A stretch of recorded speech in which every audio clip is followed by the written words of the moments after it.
things of our times. Yes. With that, I'm going to pass the microphone to Imam Asha for the opening prayer. Excuse me. The name. Excuse me. Oh. With God's name, the merciful benefactor, the merciful redeemer. We gather here today to honor a very special human person in our senator and councilman, but a hard-working individual for the lives of all of us, the people of Harlem, the people of the city, the people of the state, the Honorable Bill Perkins. We thank God for giving his life to us in service, for his family, and for the family of this great community in Harlem. We ask God to maintain his soul and give him good and nothing but good in the life after this. A lot of young people are here today, particularly all of you teenagers that I'm looking at, who know him for a lifetime. God is merciful. And today, based on the hard work of so many people, but our senator and our councilman and so many more, to be able to rename or put a name, his name, on this street. We are grateful to God for him, his family, and all of you for coming and recognizing our friend, our comrade, in the fight for justice for all. May God continue to bless him, bless his family, and continue to bless all of us to do the good work and keep the good work that he has done to serve this entire community, as I said, our city and our state. We ask for God's mercy, we ask for God's blessing, and all of the wonderful names that we know the Creator by.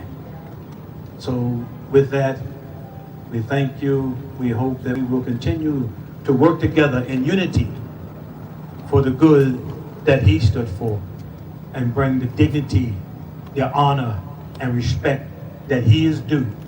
Though he's not physically with us, he is with us.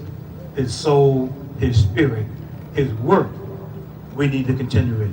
May God's peace be upon all us as we pray. Amen. Amen. And now we're going to hear from Dr. Lena Green. Good afternoon. I can't sit down anymore. Oh, that was a little on the low side. I heard that we were here for a street naming and a celebration. So let's try that one more time. Good afternoon. That is what I'm talking about. So good afternoon, family, friends, neighbors, and all of you who have gathered here today under the open skies of Harlem, where the streets are not just concrete and stone, but history, heritage, legacy, and heart. My name is Dr. Lena Green, and I'm the proud niece of former Senator and longtime council member Bill Perkins.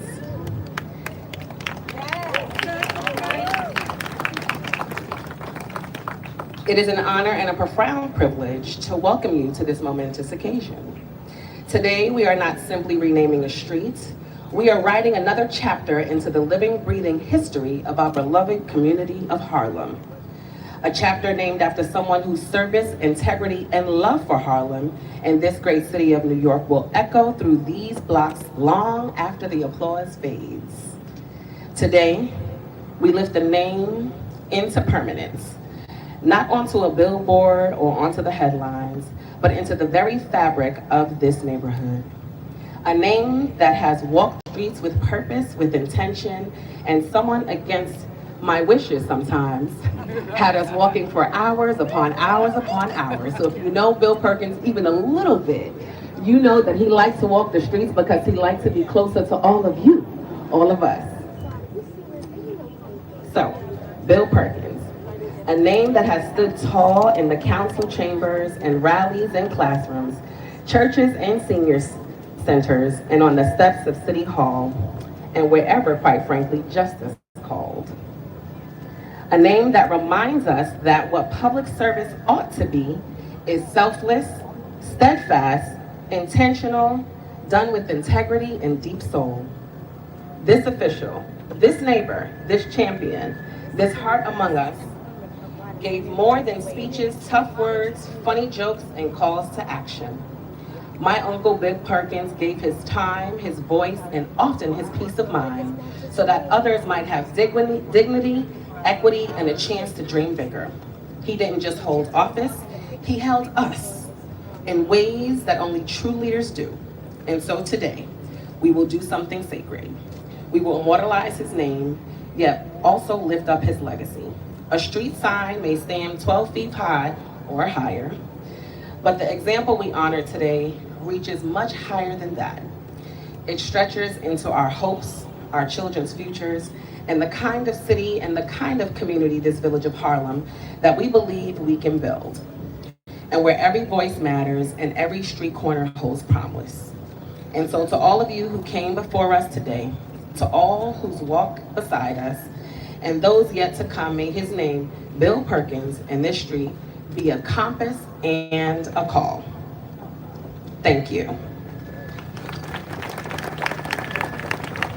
And so with that, I would like to turn our program over to our master and mistress of ceremony, Senator Cordell Clear and Councilman Yusef Salam. Let's give a round of applause for our elected officials. You can do better than that. You can do better than that. You can do better than that. Thank you, Dr. Green. For Bill, everybody, for Bill Perkins. I am New York State Senator Cordell Clear, and I am joined by my council member, Yusef Salam. What do we click? Clip it on the mic. Yeah, on the fabric. Yeah. Sorry. It's okay. It's all right. And it's an honor for me to be here today. As I look out at the cross section of people who are here today from Harlem and beyond Harlem, it just speaks to who Bill Perkins was and the kind of leader he was and the service that he gave to this community. So I'm gonna let my co-host.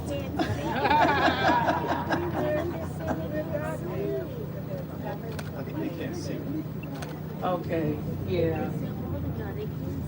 Photographers, some of them, okay, all right, all right. Why don't you take my chair?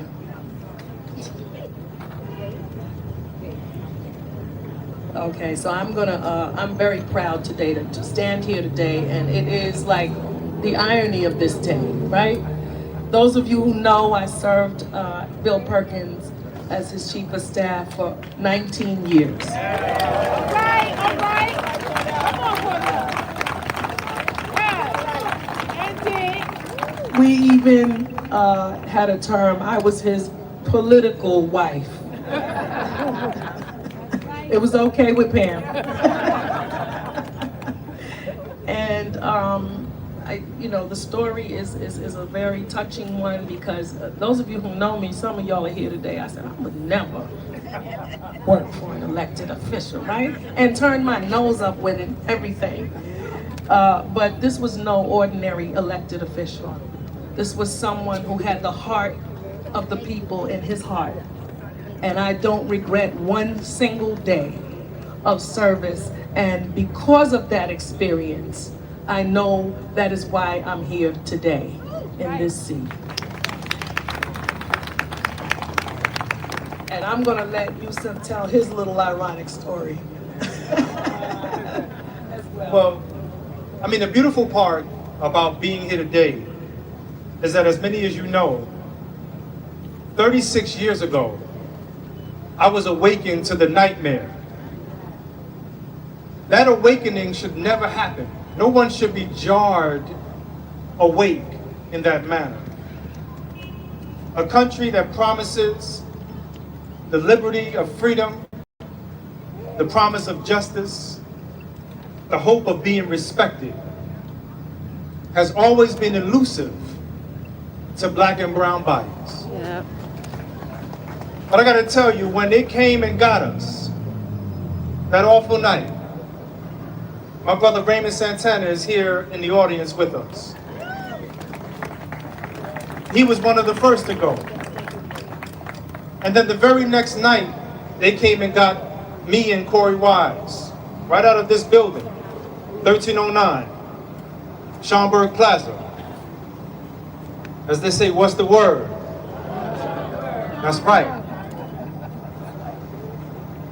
But Bill Perkins stood up for us. Yes, he did. I'm looking at this program, and true to form, this is who he was always, standing with his fist up to the oppression that we so needed to stamp out.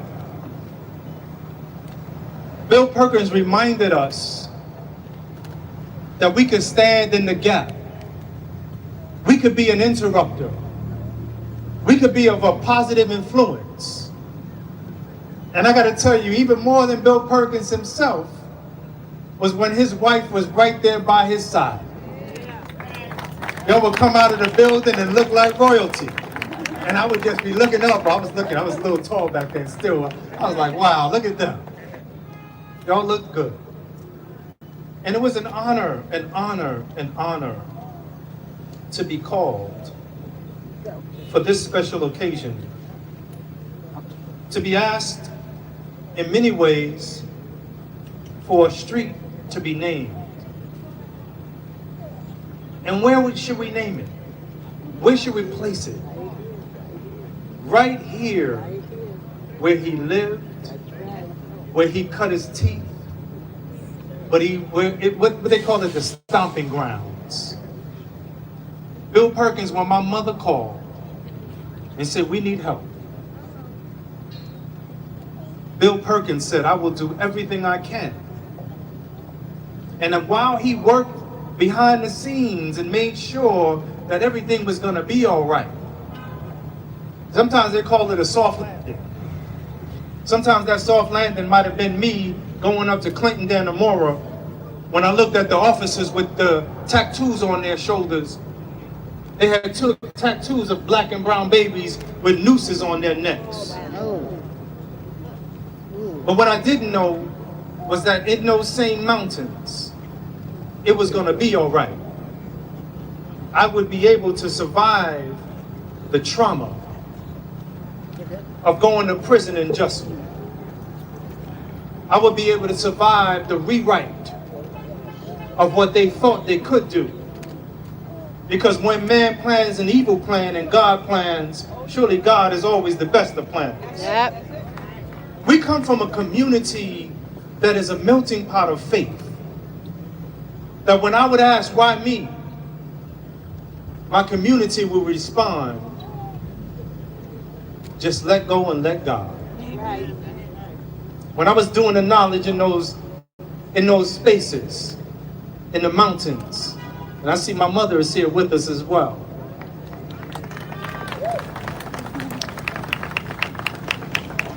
But I was able to look at that word, let go and let God, and I applied it to the very name of who I am, which is a Muslim. One who has let go of their will to let God's will be done. And so today, I don't want to be long and prolong the program. I'm a bit off script, but that's all right. So what we're going to do is I'm going to pass the mic back to, as the master of ceremony, to the mistress of ceremony, so we can get this done. Relationships. Thank you so much. Thank you so much. Before I go any further, I can't not mention, I didn't serve Bill Perkins alone. And so many of his staff members are here today. And I just like you, just come up and let them say hi to y'all again. They know who you are. Come on, Janice. Don't make me come out there and get you. Kim Smith, Rafael Escanio, Rosemary Perez. This was the one. You wanted to get an appointment with him. Rosemary Perez. All right, Randy, come on. Yeah, you worked there too. Taj, we don't, come on, Linda Guy. Shine the light on them. Come on, Denise Altram, I see you. Omawali. Yeah, there you go right there. Yeah. Who are we missing? Who's not here? Linda's here. We got Linda. Yeah. Taj, where you at, Taj? Come on, Taj. Yeah, come on, Taj. Yeah, get in here. Kai, come on, Kai. Stop acting crazy. And where's Miguel? Miguel? Okay, all right. These are the people. I don't know. Where's Miguel? He was here early. Okay, come on.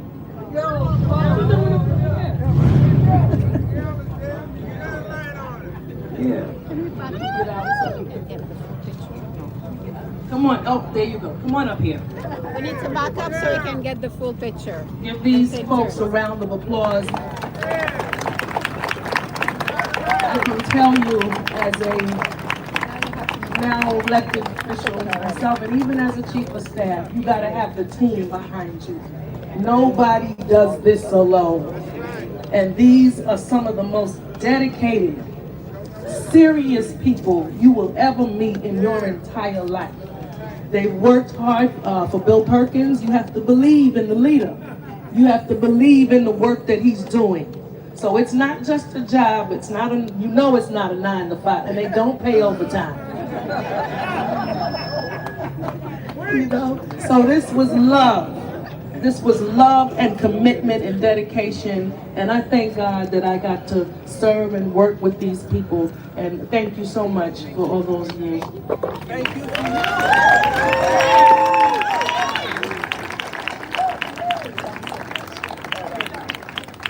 Go on with the program.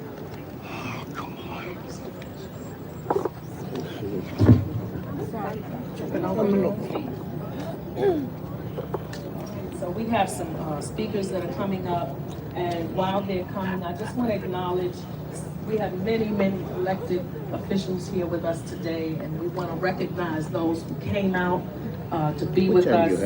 What time do you have? I did. You got 3 o'clock. Senator Brad Harlem Siegel, Thank you. Yeah, I got time. soon to be our Manhattan Borough President.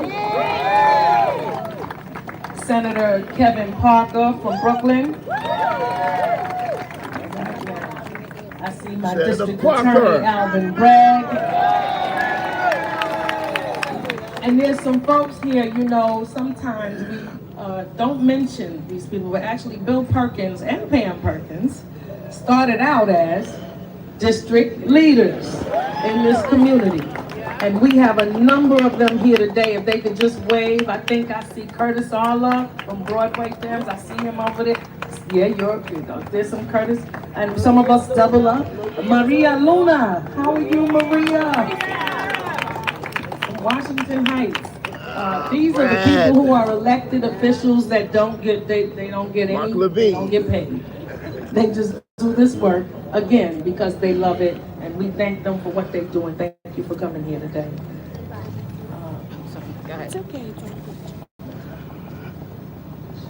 Is Valerie Joe Bradley here? Becky's here. Okay.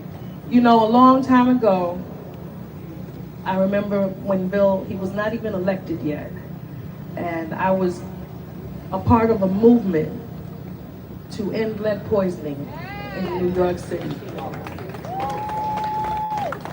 And I knew Peggy Shepard right here. I knew this lady because she was part of that coalition, and we had worked together. And one day we had one of our numerous demonstrations on the steps of City Hall, and she brought this guy with her, and I was like, I know him. He looks familiar. He's always in the neighborhood running for something.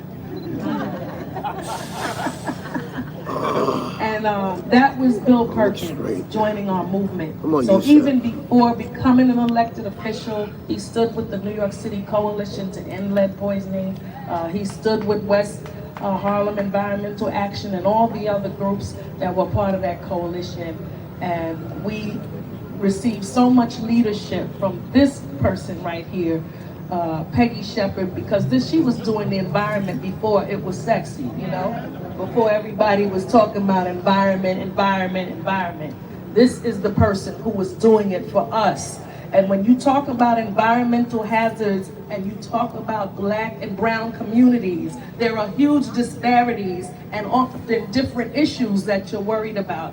They fought on pesticides being used in public housing, poisonous toys and products that are being sold to us in our 99-cent stores, things that affect our communities specifically. So I'm really proud to have her come up here today. She was Bill's go-to on everything environment. He was ahead of his time and she was ahead of hers. And it's just a pleasure to have her here. Miss Peggy Shepard, Executive Director of WEAC. This shit is long. So good afternoon, everyone. My regards to Pamela Green Perkins and Bill's family. You know, I'm honored to be here to memorialize the legacy of Bill Perkins. You know, Bill and I were activists in the Jesse Jackson for President campaign, working with young leaders to be all over New York City. But you know, when it came time to assess and establish our own vision for the future for our communities, we rose to the challenge. Bill was at the Schomburg Towers as tenant president, and Chuck Sutton and I were coming together to organize efforts in West Harlem for a more sustainable future. And Bill and I and others of our generation were insurgents, working with Assemblyman Denny Farrell and Bill Lynch. We were elected as Democratic district leaders, and we spoke truth to power to an older generation of politicos who were used to ruling, not always listening. But you know, when Bill was first elected to the city council, he asked me to serve on a committee that advised him on hiring an effective staff to serve our communities. I recommended a very young woman named Cordell Clare, who I had worked with and helped establish her as the coordinator of the New York City Coalition to End Lead Poisoning. And as the mother of a child who had been impacted by lead exposure, Cordell was an important and charismatic leader and voice for our citywide coalition of advocates. Bill hired Cordell, who spoke truth to power and who is a progressive and effective leader. And we expect her star to shine even brighter for the future of the city. Absolutely. More to come. But you know, Cordell and I had the privilege of fighting alongside Bill and another Harlem leader we lost, Cecil Corbin Mark, to pass the Childhood Lead Poisoning Prevention Act of 2004, and it still remains the most progressive lead law in the nation.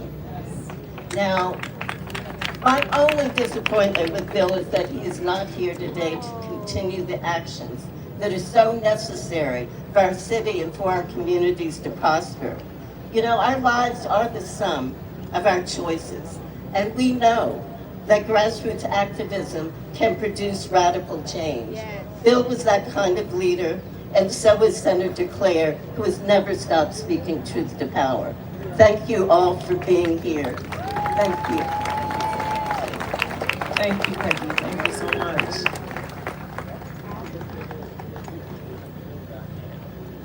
Next, we have a force. You know, I often say, her name is Valerie Jo Bradley, right? That Joe stands for something. But she heads a group, she's the executive, she's the founder of Save Harlem Now, exclamation point. She is that exclamation point. Years ago, Valerie Jo Bradley and others, Michael Henry Adams and others, launched a campaign to save Harlem's historic places, to save our buildings, to get things landmark. That's a part of our history. That's a part of our heritage.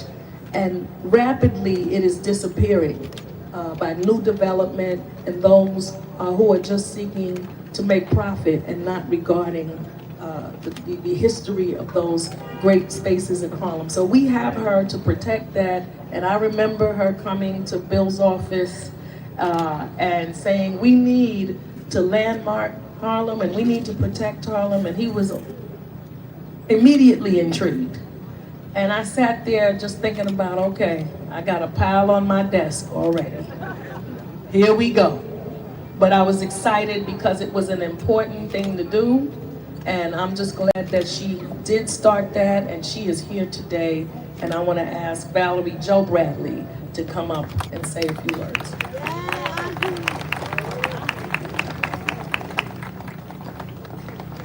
Hello, Harlem. Hello. I know Bill would be so excited to see all of you here. And I wish he could be here with us to celebrate him. He's not, but we're celebrating him. And it's a wonderful thing that we have a street named for him. It's well deserved. Yes.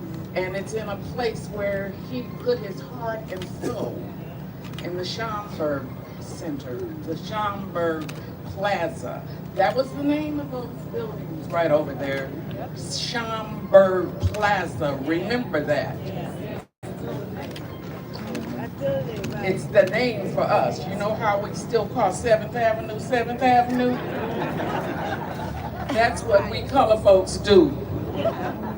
I first knew Bill Perkins as a community organizer and tenant leader before he ran for any office. But he then ran and won for the city council race to represent the 9th district in 1997. But I met him in 1984. I had to think about this when Pam asked me to do this.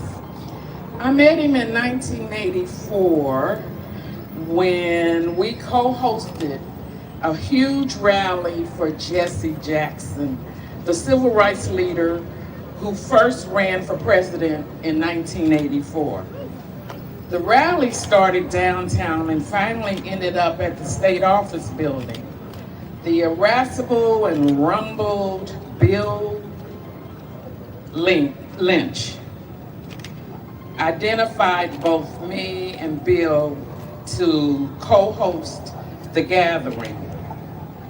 I was a little intimidated about appearing before hundreds of Harlemites, especially intimidated because I was a nobody appearing before hundreds of Harlemites, especially since I had only lived in Harlem for 4 years. I suppose Lynch chose me because I knew Jesse in his early days as the organizer of Operation Breadbasket. I was a journalist at the Jet in Chicago. The Jet is what we black folks used to call Jet Magazine, Johnson Publishing and Company. The Jet. And I covered Jesse Jackson and Operation Breadbasket and knew him intimately. Bill, a lifelong resident of Harlem and community leader, called upon my apprehensions with his now famous, smooth, confident, and take charge demeanor. Perkins decided to take the lead and let me provide the local color about Jesse. We had to keep the crowd engaged as we all waited for the cavalcade to arrive at the state office building. And we did it. We did it. New York was important for Jackson because New Yorkers for Jesse Jackson, led by Brooklyn's Al Van, had the largest group of delegates pledged to Jackson in the nation leading up to the Democratic Convention. We together, me and Bill, rocked that crowd, priming them for Jackson, and I will always remember that. However, that warm and familiar connection between Bill and I was short-lived. In 1987, when the Schaumburg Plaza, where Bill was the president of the Tenant Association, was engulfed in fire, resulting in 7 lost, serious injuries to more than 20 other tenants, and many left homeless. The Schaumburg was a middle-income complex of 2 35-story high-rises. They were standing right here behind you. And that was overseen by the state's Division of Housing and Community Renewal.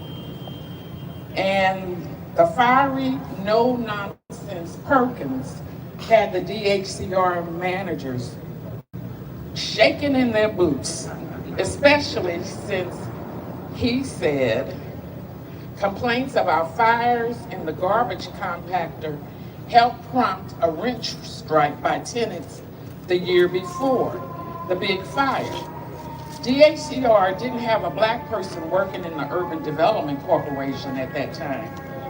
So they found me in the Division of Housing Rent Administration. And they trotted me out to be the face for them to talk to Bill. And for me to be the flat catcher. And of course, Bill let me have it.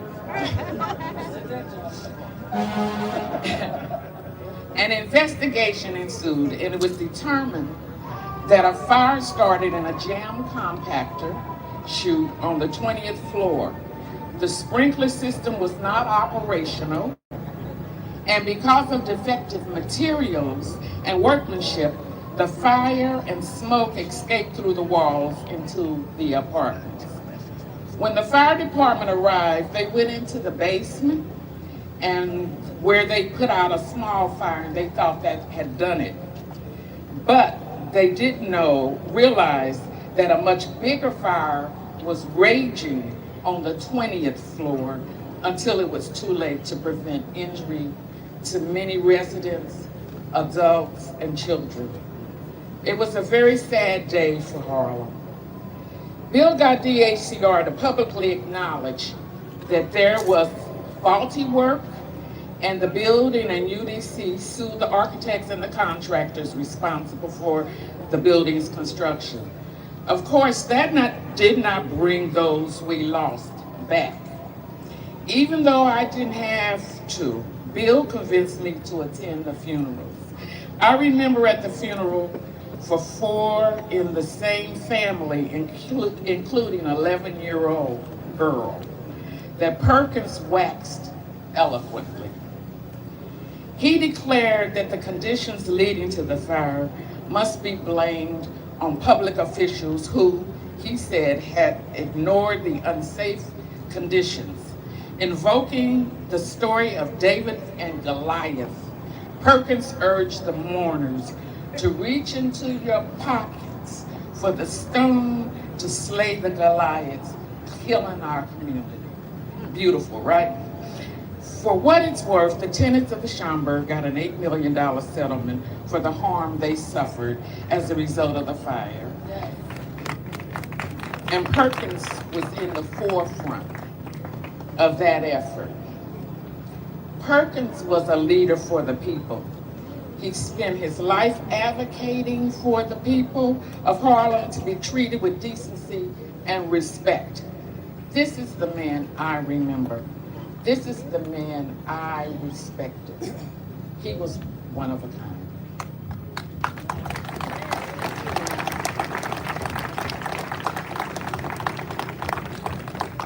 Thank you, Valerie Jo Bradley. We're going to go a little bit out of order. When it comes to many of our electeds, we recognize that they have other things to get to, and they really wanted to be here, and just ask them to come up and say brief remarks. And I know our Lieutenant Governor is here. I remember when he wasn't the Lieutenant Governor and he was running for Congress. And many of us went up there to help. Thank you so much for coming by.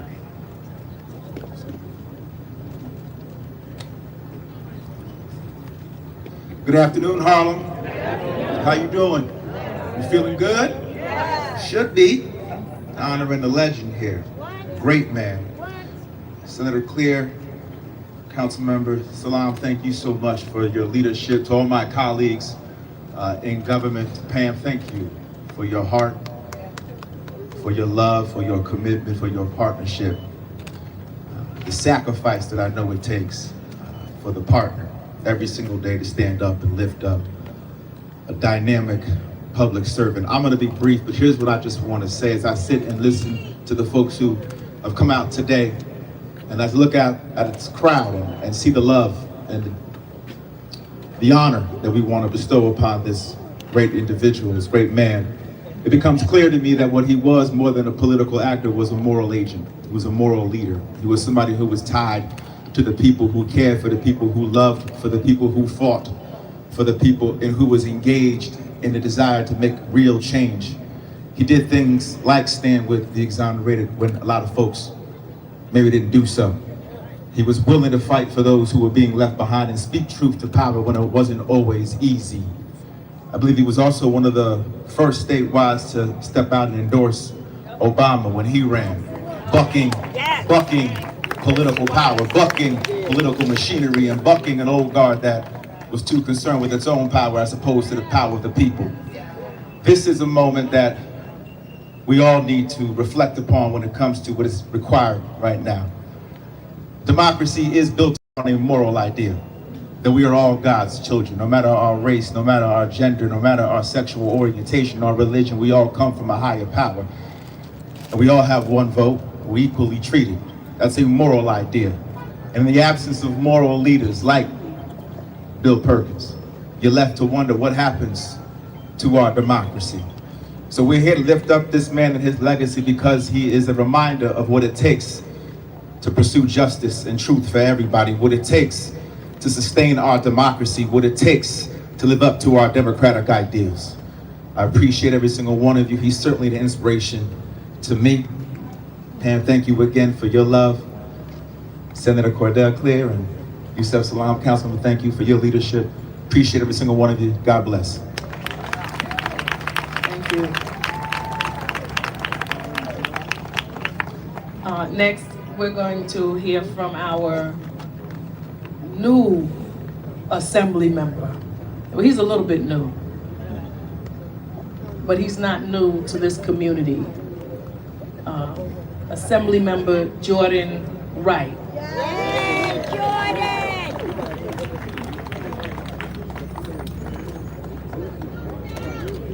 Thank you so much, everybody. Good afternoon. Councilmember Perkins, Senator Perkins, you sold out the circle. There is not an open seat in here. This is beautiful. So thank you so much for the introduction, Senator. I just want to say a couple things. Number one, I'm a grandson of Harlem. I was born here, my father was born here, my grandfather grew up here. Everything about me is Harlem. I think I see everyone I've ever known in this crowd right now, so thank you all for being here. I remember a couple of things Councilmember Perkins did in my life when he stepped in when there was a crisis. I remember when President Obama went to the Studio Museum in Harlem and he was giving some remarks. And my father, my brother, and I got stuck in the elevator in the state office building. I remember during this time, Senator Perkins, Chief of Staff Cordell Clear, were about to tear down that entire building to get us out of there and over to the event. And it pretty much happened. Firefighters came down. I remember the elevator came down, opened up, and we all just crawled out of there and went to the event, got there, saw the senator. The senator was Chief of Staff, and we said, thank you so much for the help. Because that's what we did in Harlem. We helped each other. And there was a lot going on that 9th floor, a lot of you all know. One more story I want to share. When my father was the state party chair of New York State, the Democratic Party, the convention in 2012, I was there with my whole family, my dad's whole staff at the time, and the first night of the convention, my brother and I went on our own. And when we went on our own, we had to get back on our own. And so we're trying to get on one of the buses that's meant for the delegates. And the delegate bus was super important because it had been swept for bombs, other issues. And this large cop officer in Charlotte, North Carolina is where we were. This officer said, "You two young men can't get on this bus. It's meant for the delegates." I said, "Oh no, I'm the son of the state party chair. This is my brother. Please let us get on the bus." "Absolutely not. You're not a delegate. You're not getting on the bus." A couple of other staffers for electeds tried to vouch for us. A couple of other people tried to help us out. And all of a sudden, this big booming voice, "These little black boys need to get on this bus. These little black boys need to get on this bus. These young black boys need to get on this bus." And it was Senator Perkins. And he kept on saying it, and he kept on saying it, and he kept on saying it is a miscarriage if these young men can't get on this bus and get back to their hotel safely. And that meant a lot to me because he kept on fighting for us. And I'm gonna shout out one more person. When I finally got back home, or back to the hotel room, and I told my mother, I was fired up, ready to go after Senator Perkins got into that one. I said, "Mom, it was a miscarriage of justice, Mom. I wasn't able to get on that bus. It was awful. It was terrible. I was a senior in high school." And my mom said, "Jordan, your name is not Malia Obama. Please go sit." Thank you so much, everybody. I appreciate you all. Enjoy. That's great. Thank you. Folks, Harlem, I'm gonna ask you a favor, please, Harlem, please. We have some people who are here that really need to have a seat. Some of our elders, some of our people. Thank you so much, Assemblyman Al Taylor. Thank you so much. We have a seat over here. Is Boza still here? Yeah, let's get a seat. We got Michael Perkins. Oh, no, we can't make you stand up. All right, Michael. Okay, we're not going to do that here. Yeah, okay. There's one here? Okay. Malak, thank you. Thank you for coming. Malak Shabazz, everybody. Thank you so much. Okay, Boza's coming. We need one more for Boza. Oh, they got it. Thank you. Oh, one more? Got a chair right there.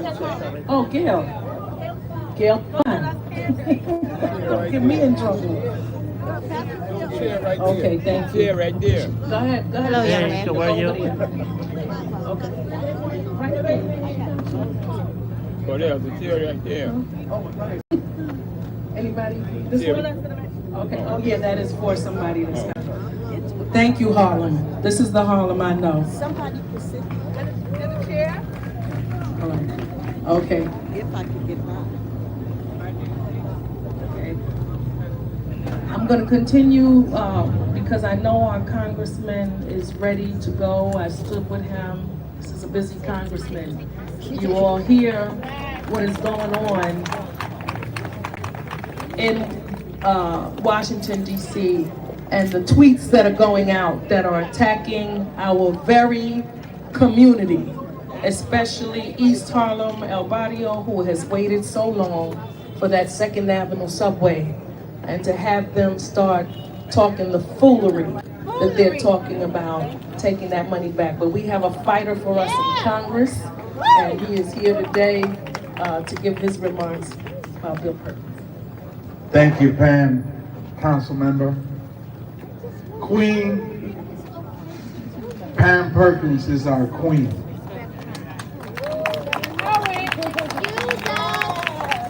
Now, no, I grew up in Washington Heights, way up there. Some people think it's another state, but it's not. And so they call it Washington Heights because on a clear day, it has the highest point in the city. And on a clear day, you can see far north and see the Tappan Zee Bridge and the Statue of Liberty all the way down there. So you could see the village of Harlem, the valley. And while I was active up there was a guy here in Harlem who was fighting for the decentralization of the school system. Get this, right? For the ability of parents and families to have a say on the education of their children. Who was the principal in their children's school, who was the superintendent in the district. That was called a school board. And Bill Perkins was a leader there. Bill Perkins was leading on environmental justice before it was popular. As Peggy Shepard said, Bill Perkins was ahead of the curve on environmental issues way before it was popular. Bill Perkins was many great things. Bill Perkins was Afrocentric. Yes, he was. Protecting the values of the African American community. He worried. One can never forget his dashikis. One can never forget that I used to put on my guajavera and he used to put on his dashiki and we would walk into a room together. And people didn't know what to say in English or Spanish. And so Bill Perkins, the only war he supported, there was one war that he went all out for, against rats. And he wore it on his lapel. Right? Now, I had the privilege, just watching him on TV with the exonerated five, I had the privilege to serve with him. Where's Senator Parker? Is he still around? Oh, he went. I sat very close to him on the Senate floor, and I saw him at work. What a leader, man. What a father. What a husband. What a community advocate. Yes. Unbelievable. And him and I had a special relationship because, you know, Bill went against the grain. Yes, he did. I have my own things against the grain up there, but you know, he went against the grain. It's not easy to go against the grain. Because when you go home, you tell your spouse, pull those knives out my bag, please. He went against the grain. You know, he was with the team when he had to be, because it was the right thing to do, till he wasn't. Yeah. And so I think I will be forever grateful to him. And I could never forget those walks of me in my white guajavera with some nice cuffs, coconut tree there and stuff. And his dashiki with dapper hat. And the queen was never left behind. You don't know about her. What a couple. Harlem's best. Yes. So I'm here to say thank you for allowing me to be part of this. Yes. This chapter of history. I already spoke to Pam, and the other thing is that Bill ran every day in the streets of Harlem and the city. He was a runner. Sometimes you went to meet with him for lunch, and he came to you running. So I want to sponsor next year the Bill Perkins 5K run right here through Harlem. So that maybe someday, as we unveil this street, it will be permanently enshrined. I will speak about it on the floor of Congress when we open it up with Medicaid services in it, when we open it up with SNAP services in it, when we open it up with Medicare, when we open it up with the services that our community needs. I will speak about this day on the floor. But most importantly, and I close with this, maybe one day, a grandmother, a young woman that's here today that will be a grandmother, will tell her grandchild, you know, at 3 o'clock when you get out of school, I'll meet you in the corner of 5th Avenue and Bill Perkins Way.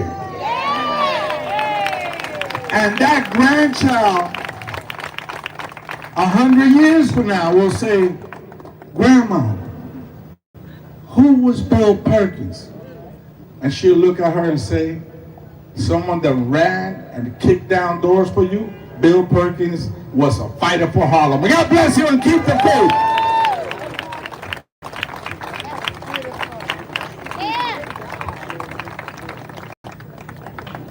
Right. We're going to keep it going. We're going to go back to, let me just see if she's here. Oh, of course she's here. I saw her. Bill Perkins was a committed member of many organizations, one of them being the NAACP under Miss Annie B. Martin. Those of you who know, and Miss Janie Green. So if you remember, you remember. And here today we have to bring some remarks is our secretary from the New York branch of the NAACP, Miss Yvonne Armstrong.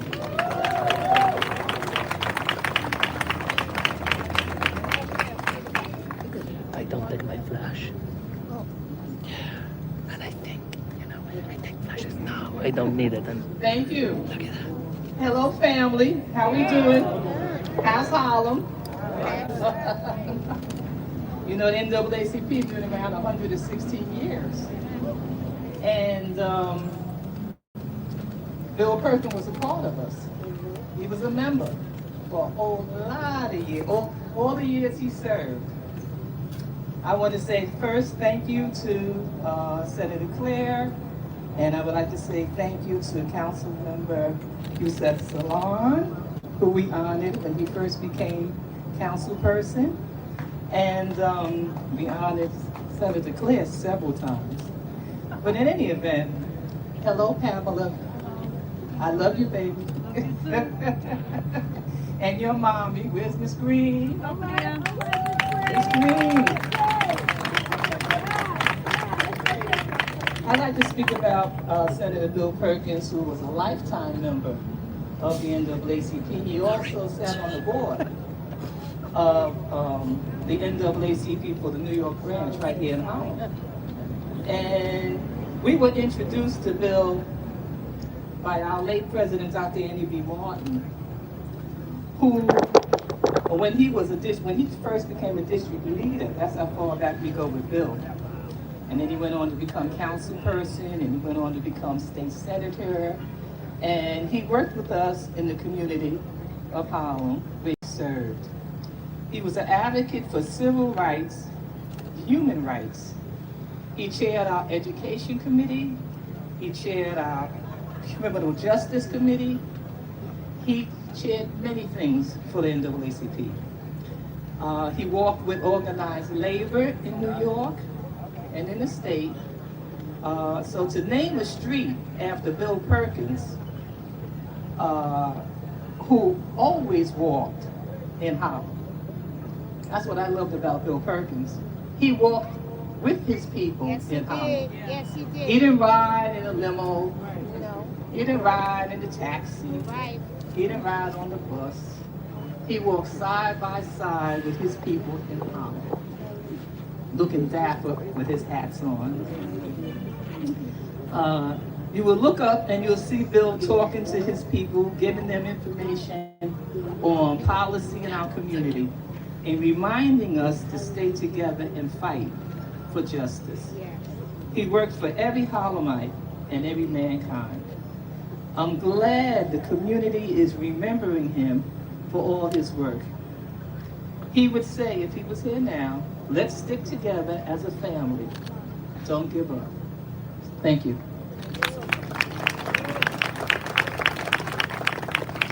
Bill was a lifetime member of the NAACP, but he made sure his staff people were members of the NAACP. So you may not know that, but you know, I mean, of course, we were happy to be there. Thank you so much. Next, we're going to call up a friend, a former employee, but a friend, and a leader in his own right. And really, you know, the term you hear, iron sharpens iron. Well, this is some iron coming up here.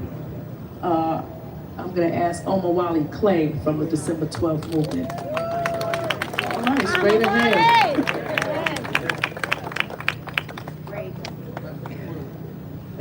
Black power. Black power. I can't hear your black power. Black power. Shut them down. Shut them down. Shut them down. Shut them down. Some people have asked, why do we still shut down 125th Street on Malcolm X's birthday, no matter what day it is because that's who Malcolm was to us.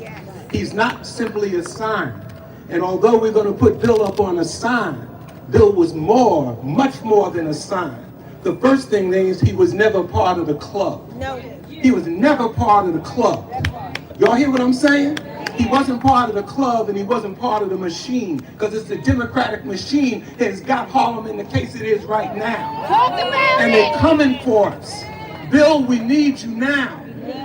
So to remember Bill is more than just coming out, because I'm glad you're out, but you're here because that's where you're supposed to be.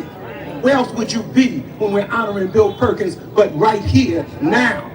But let's be clear, we're in the fight of our lives. Talk about it. We just need what Bill stood for. He used to have them, we used to compete at Buns Hats with the hats. But his head wasn't in a hat. His head was in politics. When we got out of a 200-year jail sentence for the New York 8, Bill came and said, come work in my office. Because Bill had some politics. You understand? The reason I'm on this program is because Bill had some politics. And people who loved him understood those politics, and they were afraid that they wouldn't be said. Afraid they wouldn't be said. We need revolutionaries. Revolution. We need revolutionaries because we should understand the system that so many of us are trying to get into is killing us. Bill understood that. That's why he wasn't afraid to walk with the people. You know, they say a country that's not afraid of its people puts arms in their hands because they're not afraid of who they're going to shoot. Well, Bill was never afraid to walk Harlem because that's where he came from. He didn't come from the club. He came out of the streets of Harlem. But one of the things about Bill, he was very, very smart. Bill was a smart African-American brother. We used to argue all the time. But one of the things we never let go of was that our people need fundamental change. Look around at Harlem. This is not the Harlem that Bill wanted. This is the Harlem that the machine gave you and put on you and will put on you again. Because as they say in the United Nations, with all protocols observed, that means all the people who should be getting accolades, you just say, yeah, okay, we cool. We need to know that what's happening here is ethnic cleansing. It's not genocide. Genocide is some sociology term from some sociologists in England. The United Nations says ethnic cleansing is a crime against humanity. What's happening to us are crimes against humanity, and what are we going to leave our children? So let me say to those y'all who are young, you need to build the generation and fight for the future that you have to have. Don't listen to us old folks. I'll be 79 next week. I'll be 79. But I tell you what, there's another generation coming. There's another generation coming. And I'm telling you, remember, capitalism is not going to save us. Remember, we were capital. We were capital. How do you think they got where they got? Now we're afraid to even say crackers anymore. We're afraid to say crackers anymore. Like the one in the White House right now. We're in the fight of our lives. Y'all better dig on that. The fight of our lives. And hunching and coaching with rubbing shoulders and all of that ain't gonna save you. We need our unity, but we need some politics. So, Bill Perkins, you wanna honor Bill Perkins? Then fight for our liberation. You wanna honor Bill Perkins? Then fight for your children's future. Straight ahead. Years ago, created the slogan, Sharpton tries to kidnap it, never came with it. No justice, no peace. December 12th. Whose streets? Our streets. December 12th. Black power. Black power! Black power! Yes, indeed. Just so that you know, D12 and the energy surrounding the movement of our people is why my mama was okay with me going to Clinton Dannemora. Because they knew that I was going to be all right. I never forget, I got to the prison after Bill and everyone fought for me and made sure that I'd be all right. I was walking around the yard. It felt like a football field. And I'm walking around and two brothers came up to me and they said, "You Yusuf Salam?" I said, "Yeah, you know that Harlem thing, Harlem, you try to, yeah." They said, "Come on with us." I said, "Oh my goodness, they're about to kill me in the car." But you know, it's Harlem, so I still walk with the bop. Walking over there like, yeah. He got me over to the corner, and a member of the December 12 movement was told, "We found him." This brother was over there and he was beating up a boxing bag so bad that I felt bad for the bag. Every time he hit the bag ripped.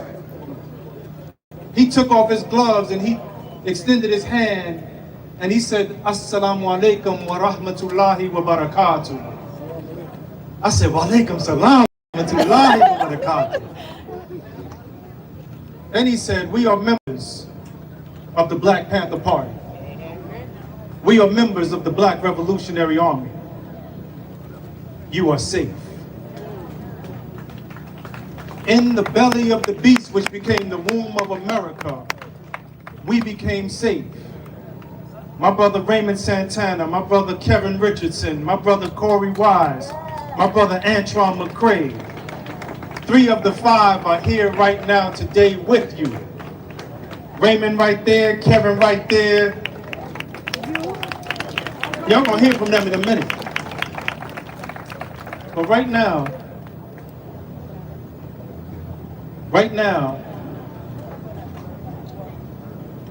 we're going to hear some really great music. Starting with Craig Harris, the trombones. Is Craig here? Okay. Okay, we'll give you a minute. We're gonna give Craig a minute. I just want to shout out somebody who's here today. Come on, Kaden. Kaden! Woo! Y'all already know Kaden. But you know, if Bill Perkins was here today, he'd be making y'all get to your feet and applaud this young man. This is Caden Hearn, Harlem's own youngest poet laureate, actually spoken word at the governor's inauguration, first woman governor, and today, and I thank you so much, Caden, because I couldn't get there. I had 3 events before I got here today. He actually did his book signing, and he came over and brought me a copy of his book. It's called Who Am I? Okay, so this is for Caden. You want to say a couple words? Kaden! Come on, Kaden! In my mind, I used to be a child of poverty, not knowing that hopes and dreams can become reality.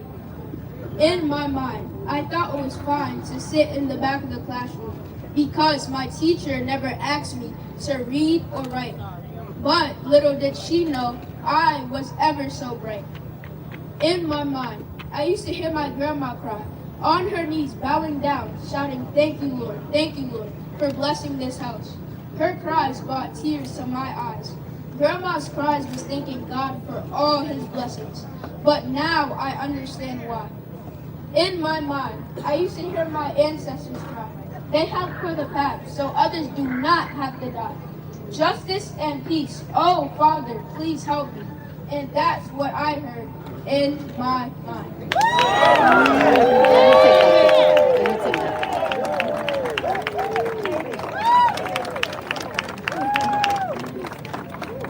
Ready?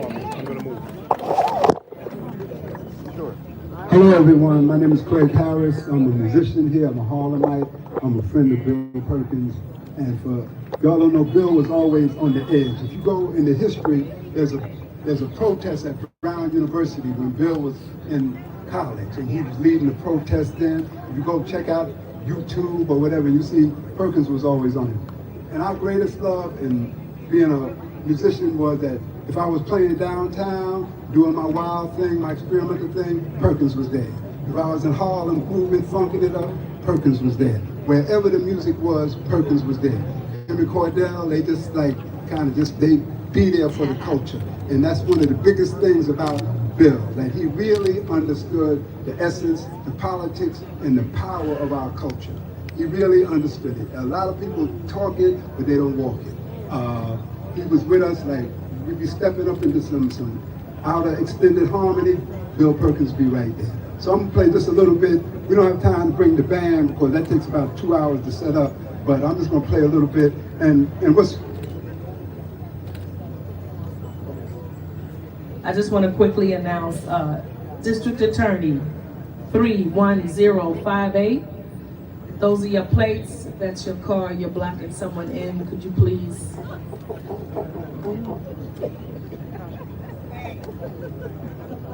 It's a placard. That's the placard that's on the car. If that's your placard, please move your car.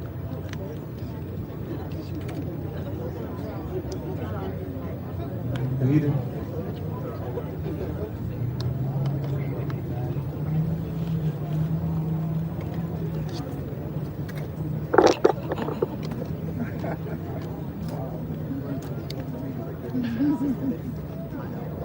The plate is LLC 2714, LLC 2714. If that's your car, please move it. You're blocking somebody in. Thank you so much. So as we know, Bill loved the arts, especially music. It was part of his soul and part of the very heartbeat of Harlem. And at this time, please enjoy this wonderful music selection, this musical tribute by Craig Harris in his honor. Right. Here we go, and to put it in historic perspective, everybody see that statue behind us, right? Everybody know who that is. So I know the next step is we're gonna have a statue where Bill and Ed are gonna be talking. Mr. Ellington and Bill are gonna be talking, but here we're gonna play some blues for Bill.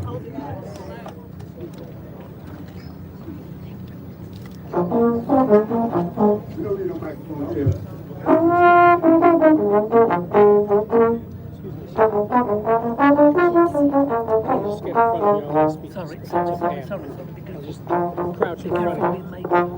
Sorry.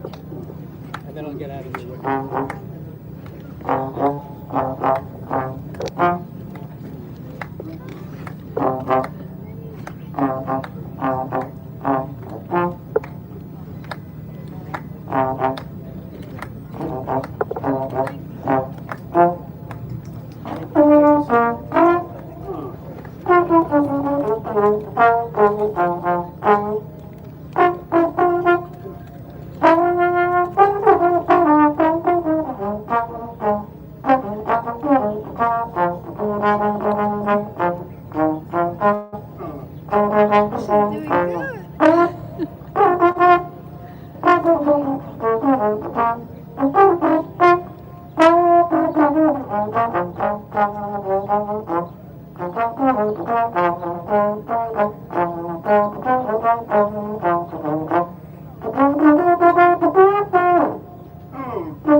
Let's stand.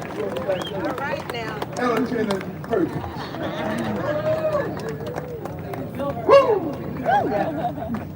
Thank you so much, Craig. Thank you for that.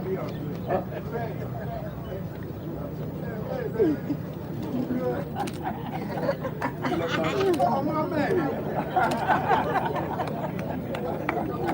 Applause for that.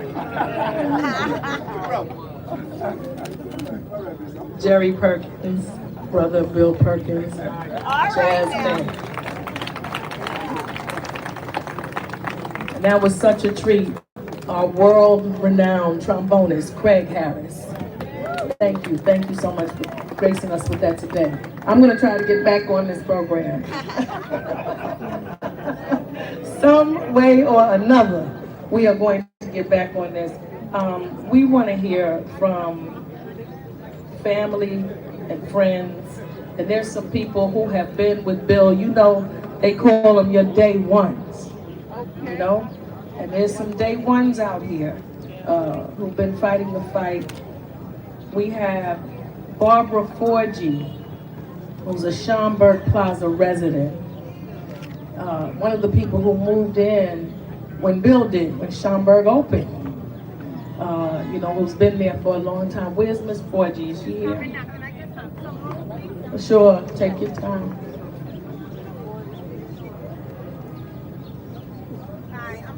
And Nadine Hardy, why don't you come up with her?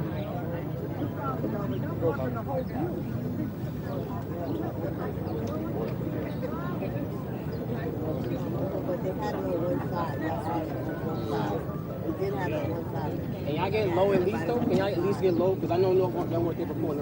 Yeah, I can see.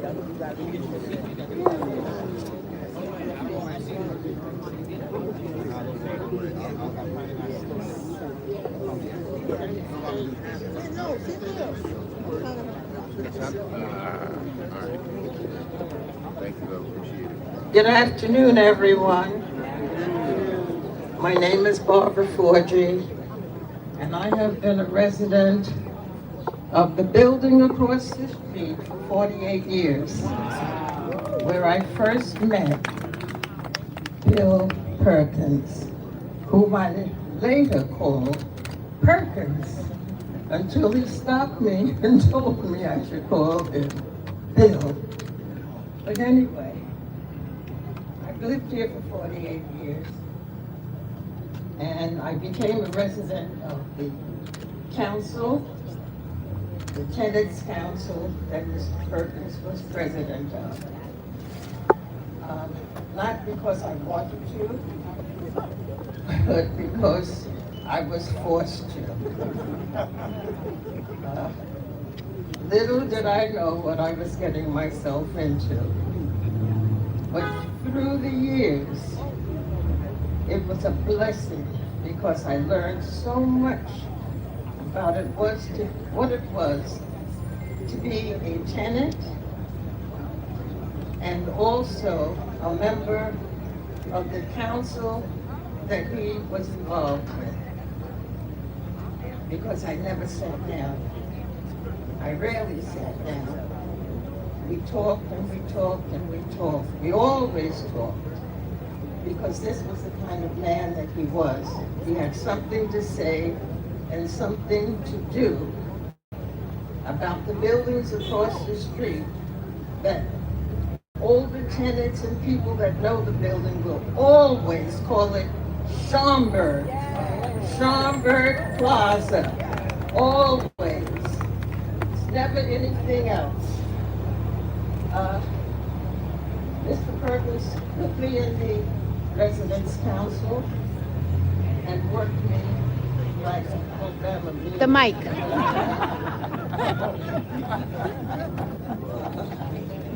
We talked and we talked and we talked. He was no joke. Everybody should know this. He was no joke, but everyone does know it if you work with him. He had much to say, and he had much to say and worked hard. I met him through a woman that also lived here before I did. And I also always looked at her and I said, why did you do this to me? Why did you? But anyway, she's no longer with us, but I do remember her well. Virginia Bird. Remember her? And I get quite sentimental when I start talking about things of the past, and what it was and what it could be now if Bill was still alive. However, he was a genius at directing people to do what he wanted them to do. He knew what to do, and if you didn't, you would learn, and learn quickly. All right, learn quickly. Because he didn't take any nonsense from anybody. You either do it or get out, and that's it.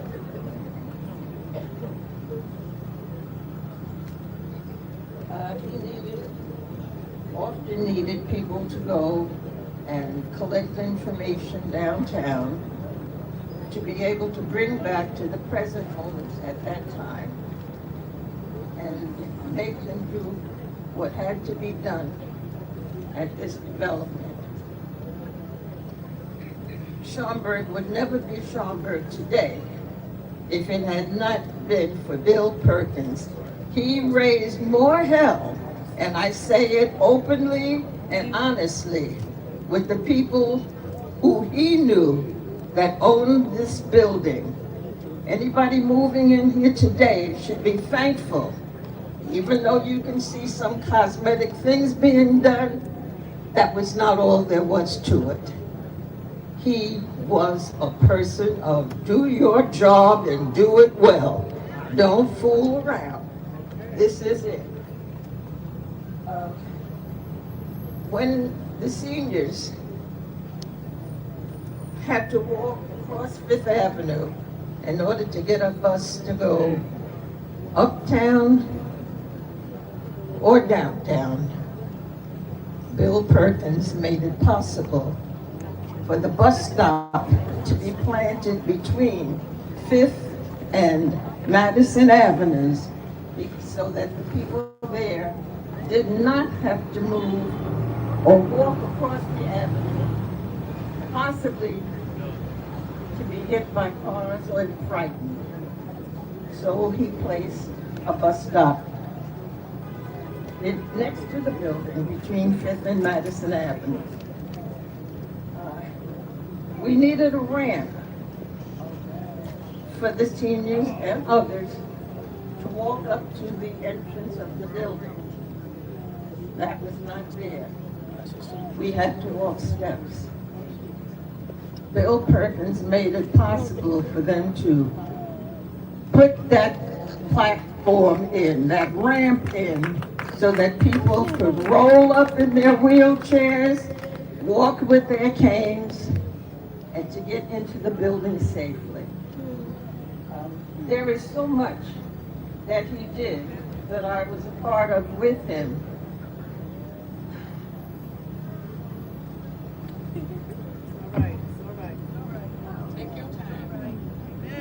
So hours that I was with him. We talked, we did. He was very open and giving. It was not always he that wanted to be in the limelight. He just wanted to see those things that he wanted done and knew should have been done for the people to be done. Okay.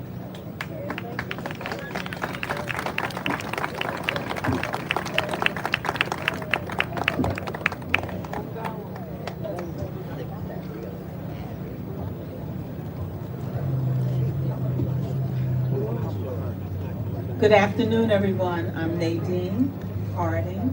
I'm a resident of Schaumburg Plaza, newly known as the Heritage at Schaumburg. This is my mother. That's our mother. Wow. Schaumburg. We remember and honor Arthur Schaumburg, who was an advocate to preserve our history after being told in elementary school Black and Latino people have no history, no heroes or accomplishments. William Perkins, as we affectionately called him, Perkins or Bill, preserved to honor that history.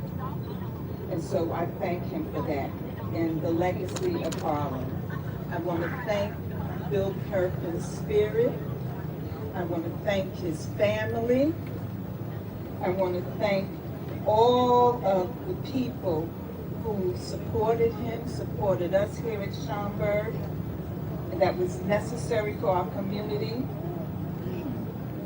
I met Perkins in the early years, as I heard most people say, when he was starting.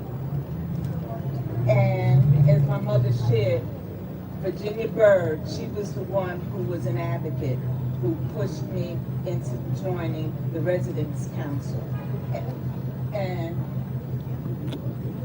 Williams Perkins' relationship with Schaumburg, as we know it, and management to ensure the tenants were treated fairly. He encouraged a lot of people to get involved as residents, to voice their concerns, and if we didn't like something, he always said, then start a committee. Start a committee, and we can get it done. The issues that we're facing now here in Schaumburg are not new. These have been ongoing things. Rent increase, and don't think that submetering is something that just happened, the new Schaumburg residents. This has been an ongoing thing. But because of Bill Perkins, he had people go downtown and do research and to be able to prevent them from pushing that bill forward. And hopefully we can continue to do it. I personally thank him for his support, for my family, our community, and making us so aware of everything that's going on in our community, but in the country. God bless you all. Somebody phone.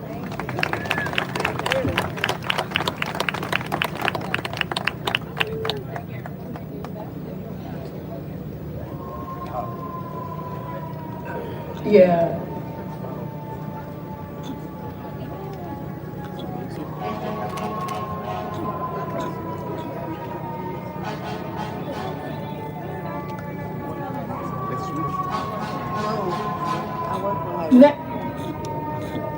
Next we're going to hear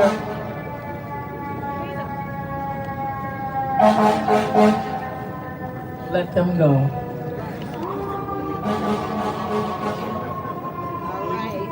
Yeah. Next we really want to hear representing the family, and so many family members are here today. You know, when you see great leaders and you see great people, there's a great sacrifice that they make. And it's their families often who help them, who maintain, who help them be strong, who push them forward, who heal them when they come back from the world and come inside. And it is what Bill's family was so important to him.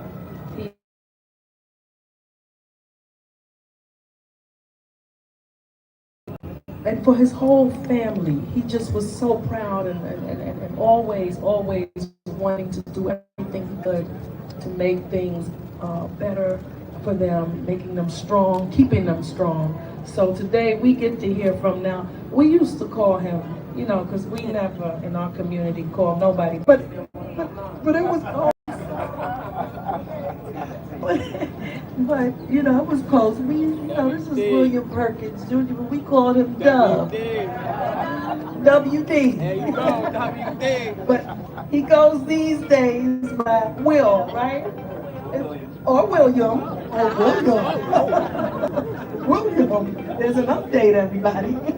So anyway, we love you so much. We're happy here to celebrate your dad from the William Perkins Will.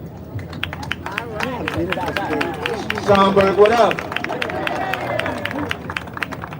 As Cordell mentioned, most of you here know me as Dub, so I'll be Dub today.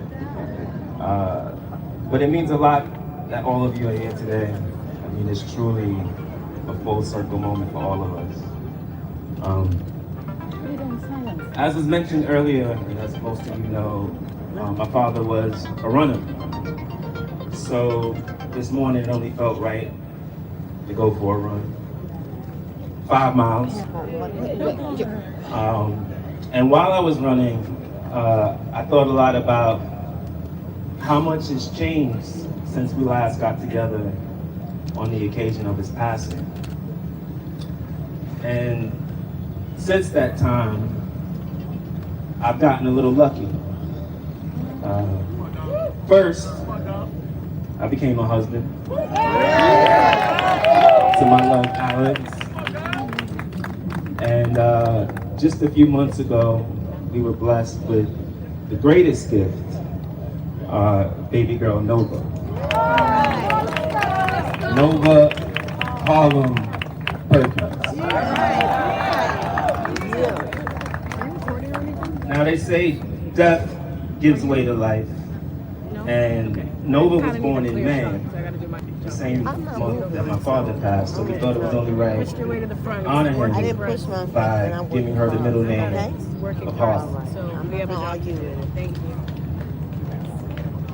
In the aftermath of my father's passing, I've come to understand that his legacy has meant a lot of different things for different people.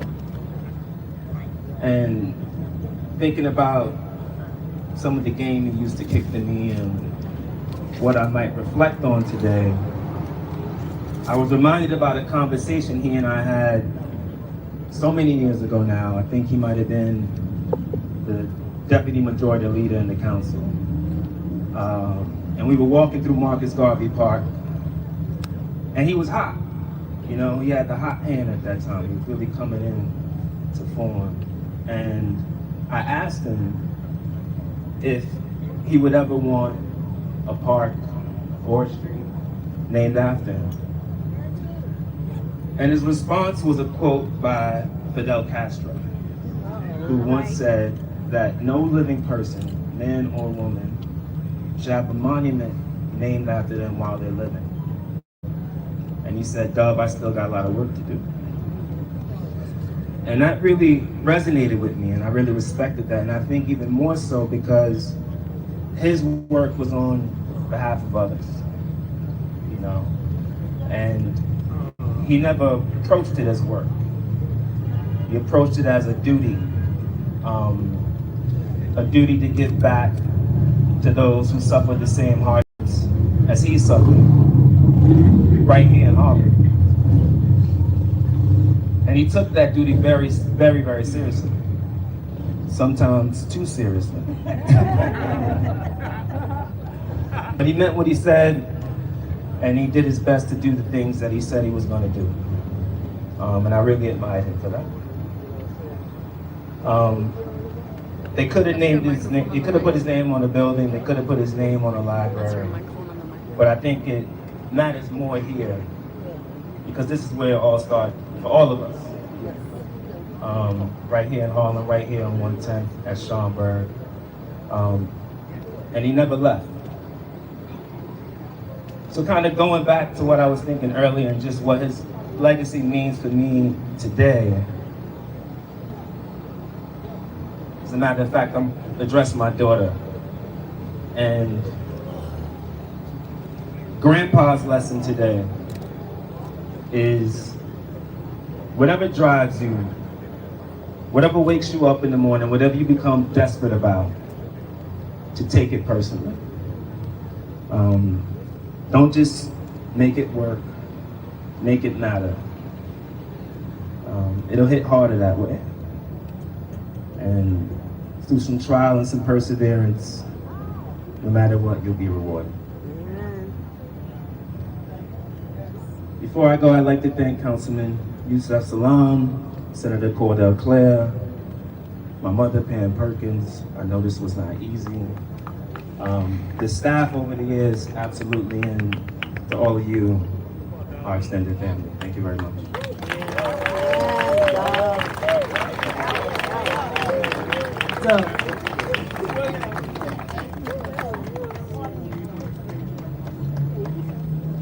So you heard from William Perkins Jr., the namesake.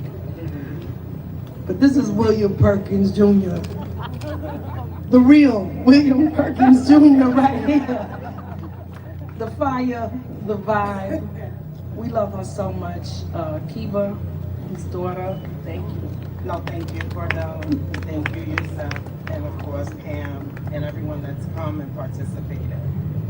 So I'm a little bit shy. I'm not public, as most of you probably don't know.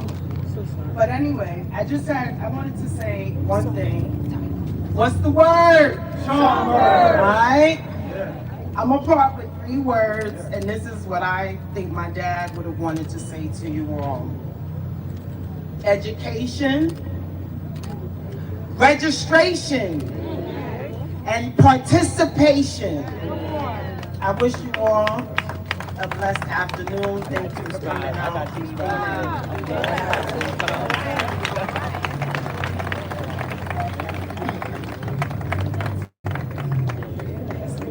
Remember those words. Yes. Education, registration, and participation.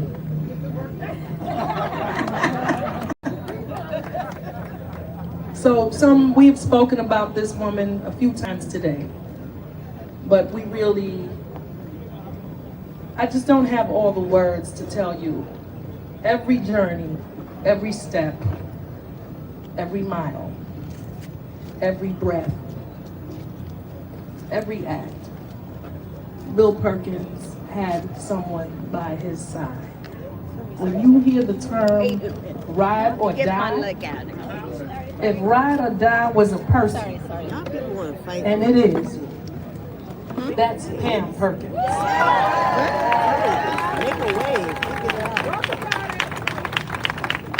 This is an individual who facilitated every part of his life. And I remember just this morning I was thinking about Bill had left the city council and he ran for borough president. And I remember us all feeling like, we lost and we're tired. We're tired. Bill was like, I'm running and I don't care who doesn't want me to run. Here, including all of y'all.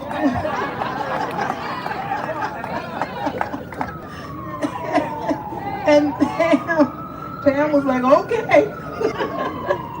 Always there, always supportive, and always, Pam, even acted, and I've never seen many wives do this, but Pam was his staff.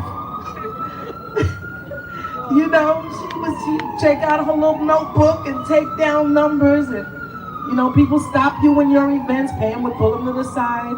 And she didn't even work there. She had her own very, very, very difficult job, okay?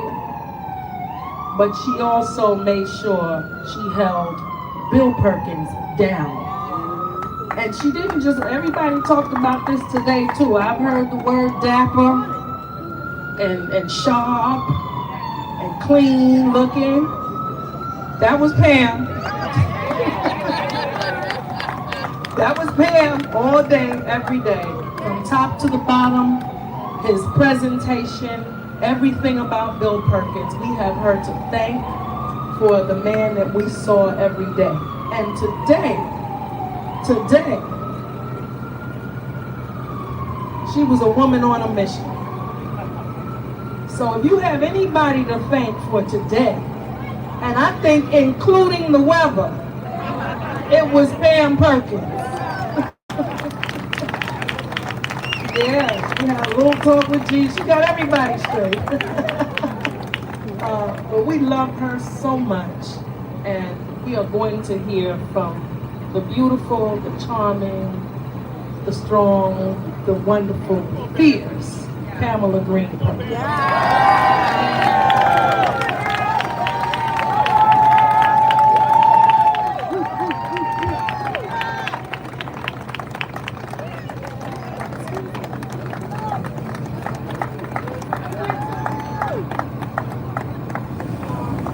Good afternoon, everybody.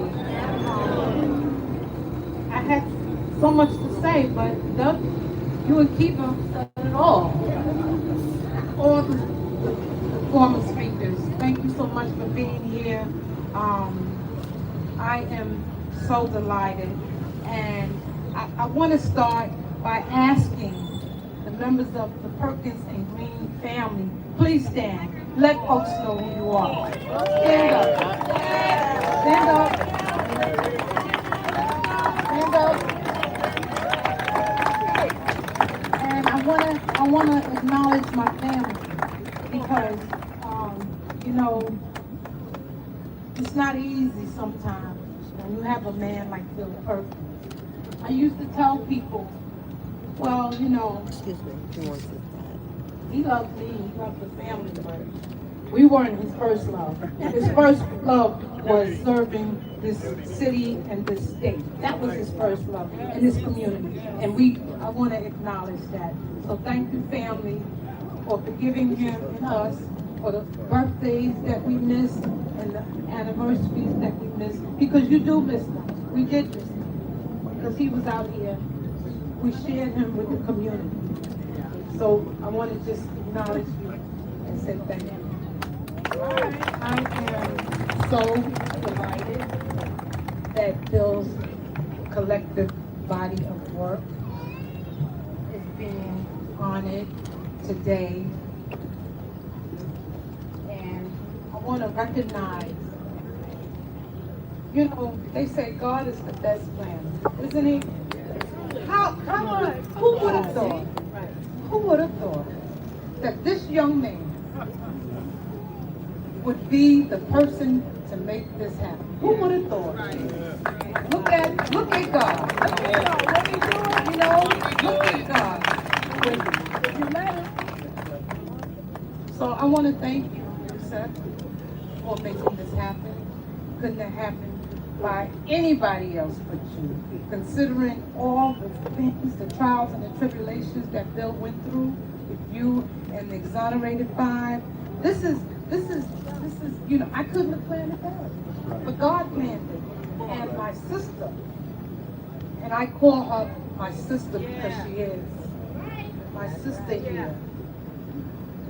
You know, my family is still grieving. We still, you know, we're still grieving the loss.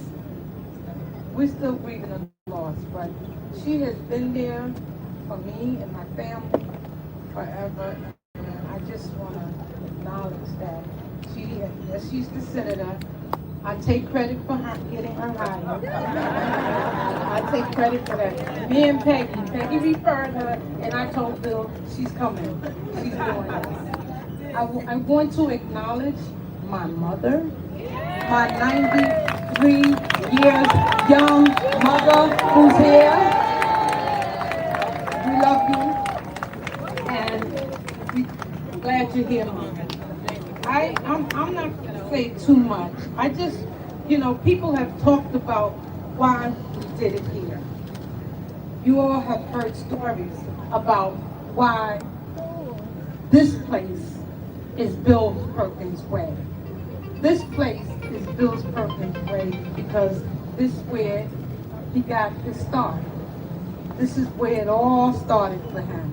This is where he raised the family, and this is where he decided, with the fire in the belly, to do what he did. From district leader to city council to state senate, back to the city council.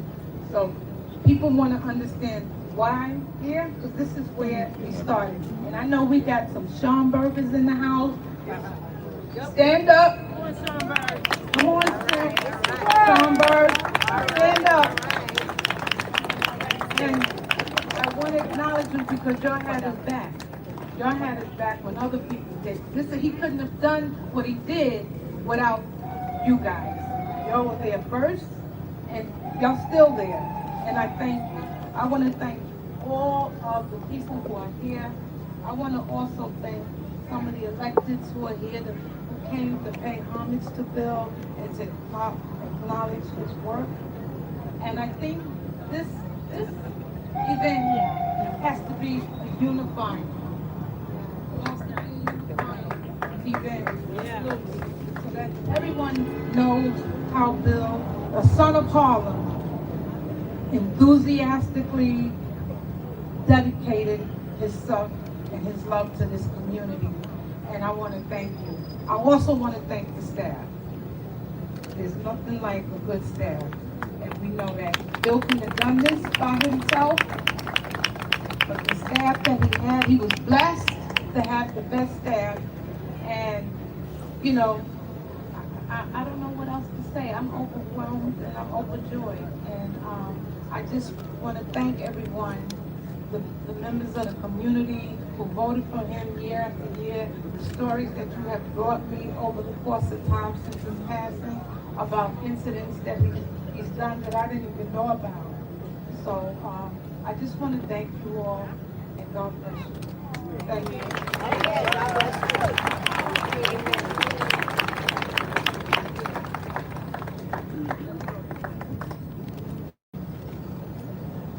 Slide from the sun.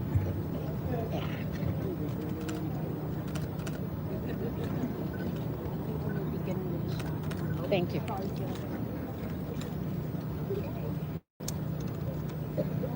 Thank you.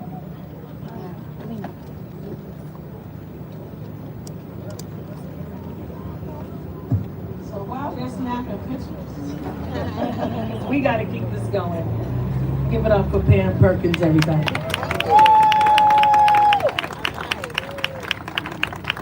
Now, today, we have in this house the council member passes the legislation to make this happen. But the man who runs this city will make sure that it gets done through his agencies is with us today. And he's not just the mayor. He's someone who has served with Bill Perkins in the Senate. I was just looking at y'all dressed up in hoodies in the chamber after the Trayvon Martin yesterday. You know, nobody's new to this. You know, it takes a lot, and it takes a lot of work, and it takes a long time.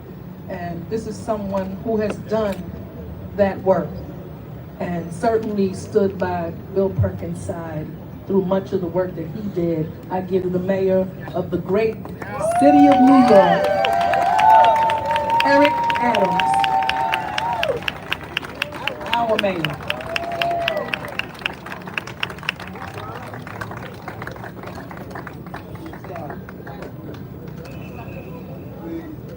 The mic, the mic. Bam. The microphone.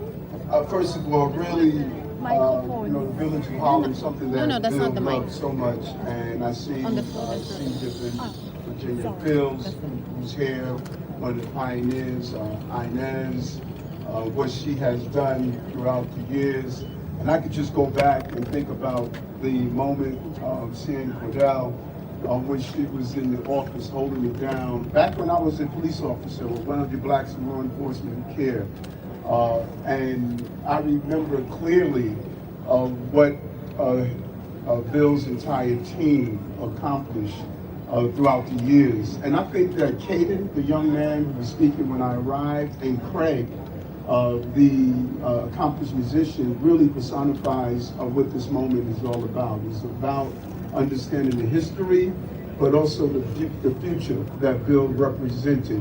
When you think about it, Bill was fighting when he was in Brown University. Yes. Brown University. Absolutely. And oftentimes when he says educate, it's imperative because many people believe that education is on Twitter and don't know the real history of those fighters who made this city what it is. Bill was here long before Starbucks, folks. People are living in comfort in the village of Harlem because of what these pioneers have done. The lifestyle that you are enjoying is because they fought hard to make sure resources can come to this community. You know, he's not new to this. He was true to this.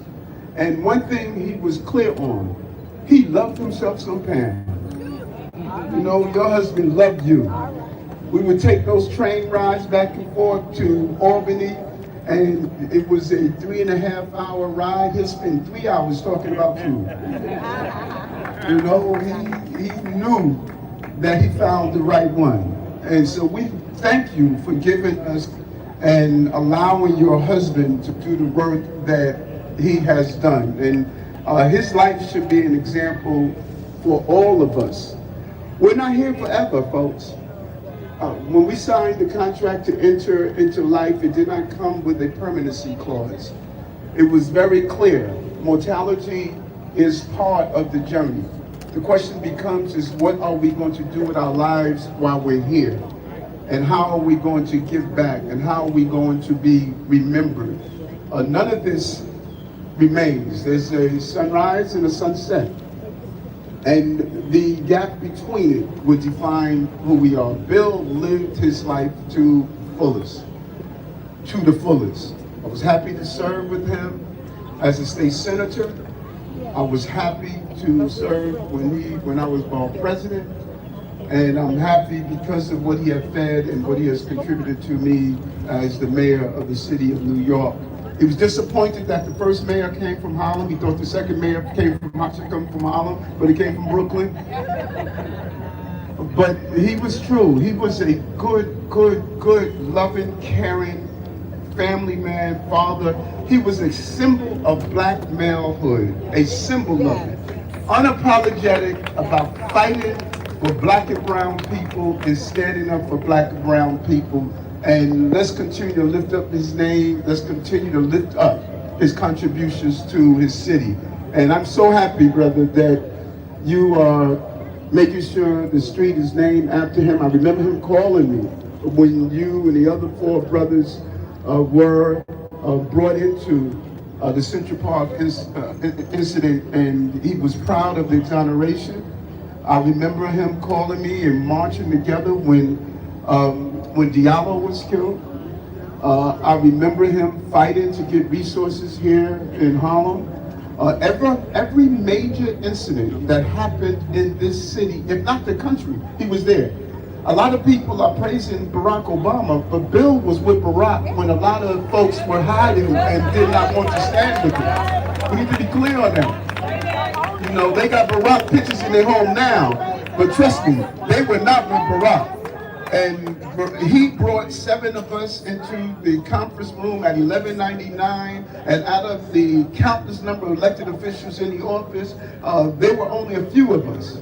And Bill led the way, because he said to himself, there is no way we're going to have a qualified black man run for president, and I'm going to be sitting on the sidelines. And that brother was on the field with Barack Obama, and Barack Obama appreciated what Bill did. But there's so many more.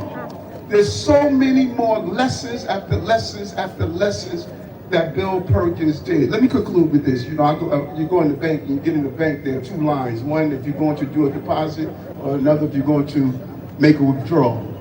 That line of the withdrawals is a longer line because it takes so much time. But if you're doing a deposit, you say, come off the line and make that deposit. There are people in your lives that every time you see them, they have perpetual withdrawal slips. All they do is take from you. Bill always deposit. Always deposited something in your life. Always gave back. And because he did that, he can now draw on the social equity through the generation of his children to come. His granddaughter is going to be able to draw on the social equity that Bill deposited in the lives of all of us. So if we're going to take anything away from this street name and tear up your withdrawal slip and start depositing into the lives of people like Bill Perkins.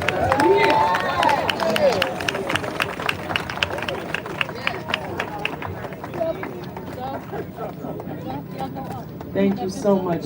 Thank you. That's right. Tear up that withdrawal slip. Come on. Y'all, yeah. Come on. All right. Bahama. Harlem Star. No, Bahama. You come on this side.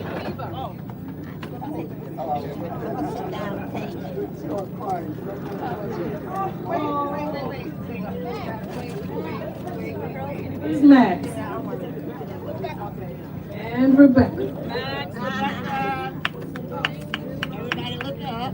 Come on now. The sun. The sun. Cardell. Thank you. Can we get a center shot right here, guys? One look right here. 1, 2.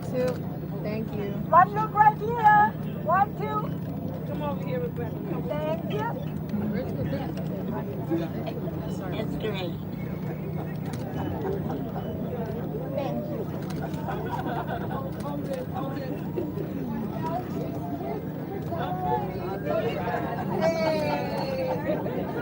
City doesn't cry.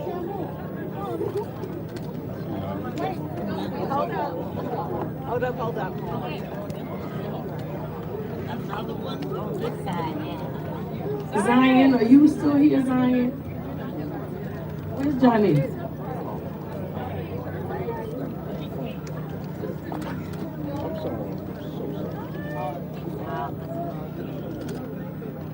Cardell, look up.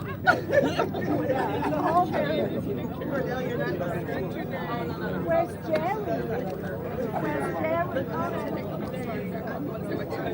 Okay, that's okay.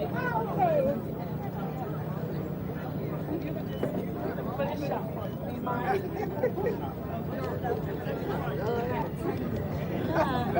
Good, that's good.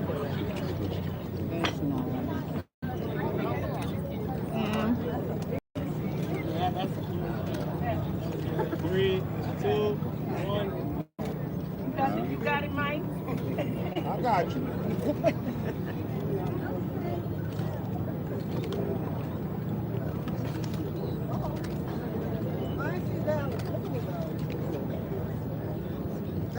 Pearl, you got it? Yep. Okay. All right. Next, for those of you who may not know, we are in the district of our esteemed assembly member, Eddie Gibbs. Now, Eddie is a person who Bill would be proud of standing here today. Because he's an individual who, against all the odds, a lot of pushback, he represents triumph, overcoming. So I'm just happy to have him here today, and I'm going to ask all the assembly members here today to please come and stand with him. Don't fall now. We got Assemblyman Al Taylor. I'm going to ask our senators to come up as well. Our public advocate. Come on, elected officials, because we spent a lot of time. We have our council member, Gail Brewer.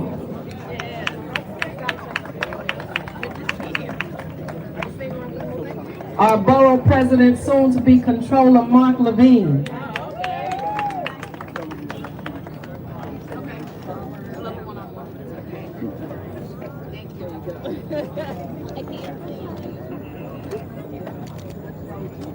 our former assembly member and district leader, Inez Dickens.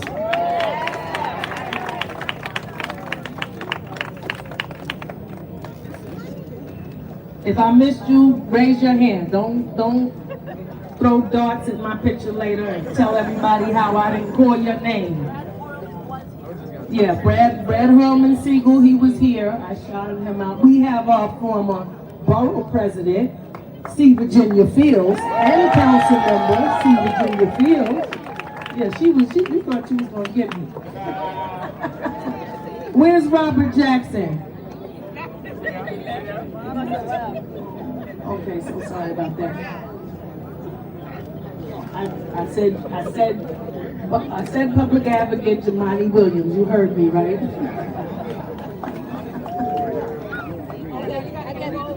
I said Inez Dickens, and I'm gonna say it all again because they're not gonna do it. We did have Robert Jackson, who is Bill's brother, by another mother, but he had to leave. Here. And while the pictures are being taken, I want to acknowledge one of the pivotal pieces of Bill's life. One of his other loves was the Sojourner Truth Democratic Club. And I thank all the members that are here today.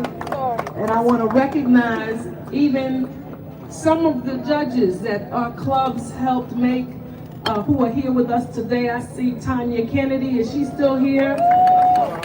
Yes. One of Bill's things that he was so bent on was making sure that there were black people on the bench. Tanya Kennedy, Tatanisha. Yeah, there she is. Deborah James, yes, Deborah James. Yes.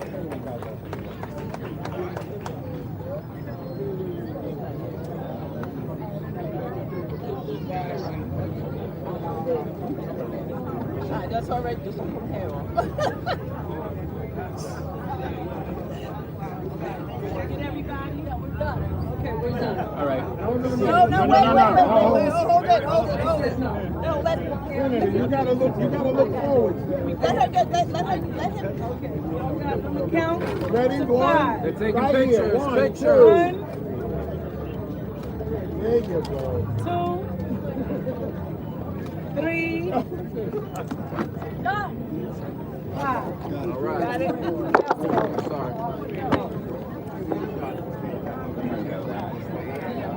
Senator, you have the mic. Okay.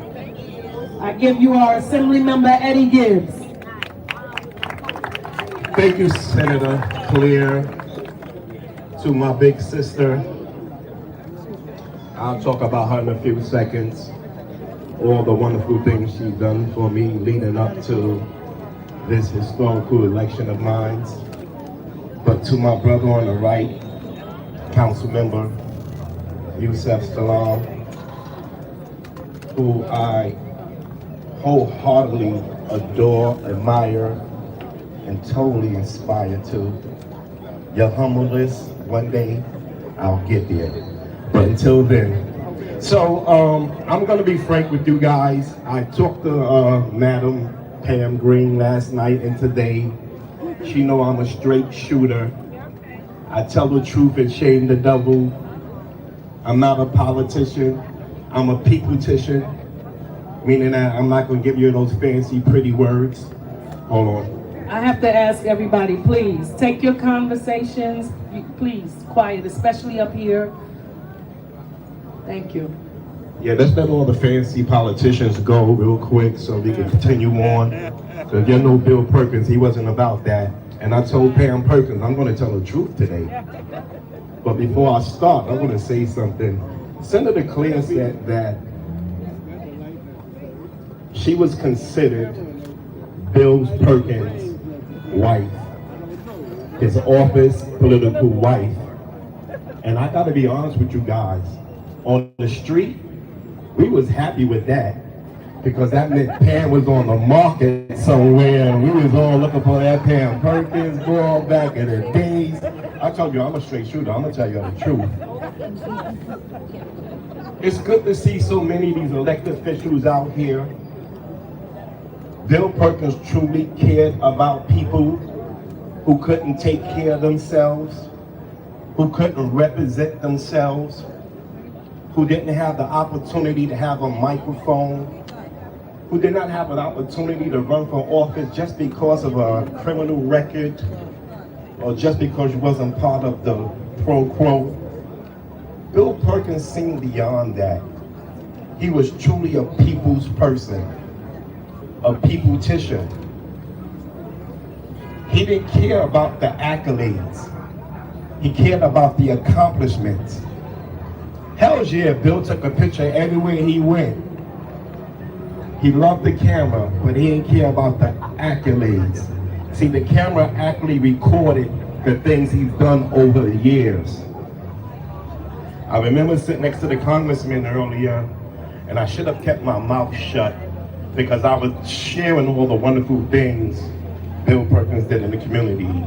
Cordell, the rat czar, he was the first rat czar. I remember standing by over here, Franklin, 1199. We had these big press conferences chasing rats. We remembered about the lead movement. And I said all of these things in front of the congressman, and he repeated that. I'm sitting over there next to Boo and all of them. I'm saying, hey, look, nobody's talking about Obama, the things he did for Obama. And I seen the mayor, he was looking at me, he read my lips. And the mayor came up here and talked about the Obama movement. So they always taking my ideas. But I remember when Obama first came to New York City, Bill Perkins took a bunch of us black young men downtown in the park when nobody else would show up and listen to Barack.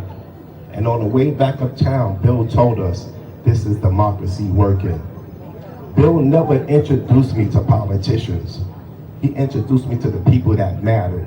The Steve Richmonds in the Board of Elections, the Arthur Greggs of the world. He told me these are the individuals that matter. Bill was a true peopletician. We're gonna miss him. It's not gonna be too many of him. I'm sitting here excited, skinning and grinning, listening to the politicians who really didn't like Bill speak about Bill. But I say one thing in closing. If they don't like you, that means you did something right. God bless you all. We have Bill Perkins' brother, and we're going to keep it going because we have a lot of people that have a lot of things to say.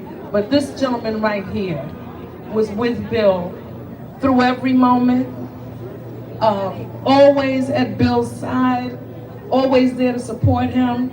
We used to run with him, you know, get on the train. You know, everybody knows Bill liked to get on the train and get on the bus. Public transportation, he believed in it, but we always called him his brother from another mother, Senator and former Councilman Robert Jackson. Thank you, and good afternoon, everyone. So I'm State Senator Robert Jackson from the 31st Senatorial District, and you might say, where the hell is that at? That's in north of Manhattan, Washington Heights, Inwood, Marble Hill, and 1/3 of my district is in the Northwest Bronx with 339,000 people. Now, not as much as Mark Levine is going to have, but Bill Perkins was my friend, and we spent time together, especially when we were in the city council. And there were so many events we attended together because Bill represented the 9th Councilmatic District, where this young man has now, and I represented the 7th Councilmatic District. So together we would ride next to each other, and after so many times we traveled together because I had a car. But we said we were brothers from another mother. And I remember when I ran my first New York City Marathon, Bill met me at 125th Street and ran with me the rest of the way until the last entry point to Central Park. And when Bill Perkins was running a marathon, I met him on 90th Street and First Avenue. He was running at a faster pace than I expected. I almost missed him. But when I heard my daughter Asmahan yell, "Dad, Bill Perkins is here!" I had to run so fast to catch up with him. I'm telling you, man. But after Bill had a colonoscopy, you could hear him saying, yo, you know, you got to get your butt checked. And to people who knew him, He meant business, because one thing you know, when you play with cancer, you don't know that you have cancer sometimes, and it just takes you away. So I attended a press conference with Bill at Harlem Hospital on colon cancer screening, where I promised him to get my blood checked. A reporter called me and asked me, what the hell taking you so long, Senator Jackson, or council member? And I said, because I didn't know anything was wrong. It took me 9 months from the press conference to get my blood checked. Thank you, Bill, I got it done. And Bill was a warrior, not afraid of addressing the needs of Harlem and New York City, from passing laws to preventing lead poisoning of our children to fighting off the rats. And I remember that, one more minute. I remember Bill invited me to a press conference to go on a tour with the district, and they invited all of the press people. And when it was dark and the big ones knew that the press was there, you know what the big ones are, right? The big rats. They knew that the press was there. Some were jumping back when they saw them coming out of the garbage can bag. But Bill, I said to Bill, was a warrior. Bill stood up for the Central Park 5 when others did not, including myself. Now I'm referred to as exonerated 5, and Bill was the first elected public official or party official to endorse Barack Obama for President of the United States. And Bill and I ran every day in the Mile High City in Denver, Colorado during the 2008 Democratic National Convention.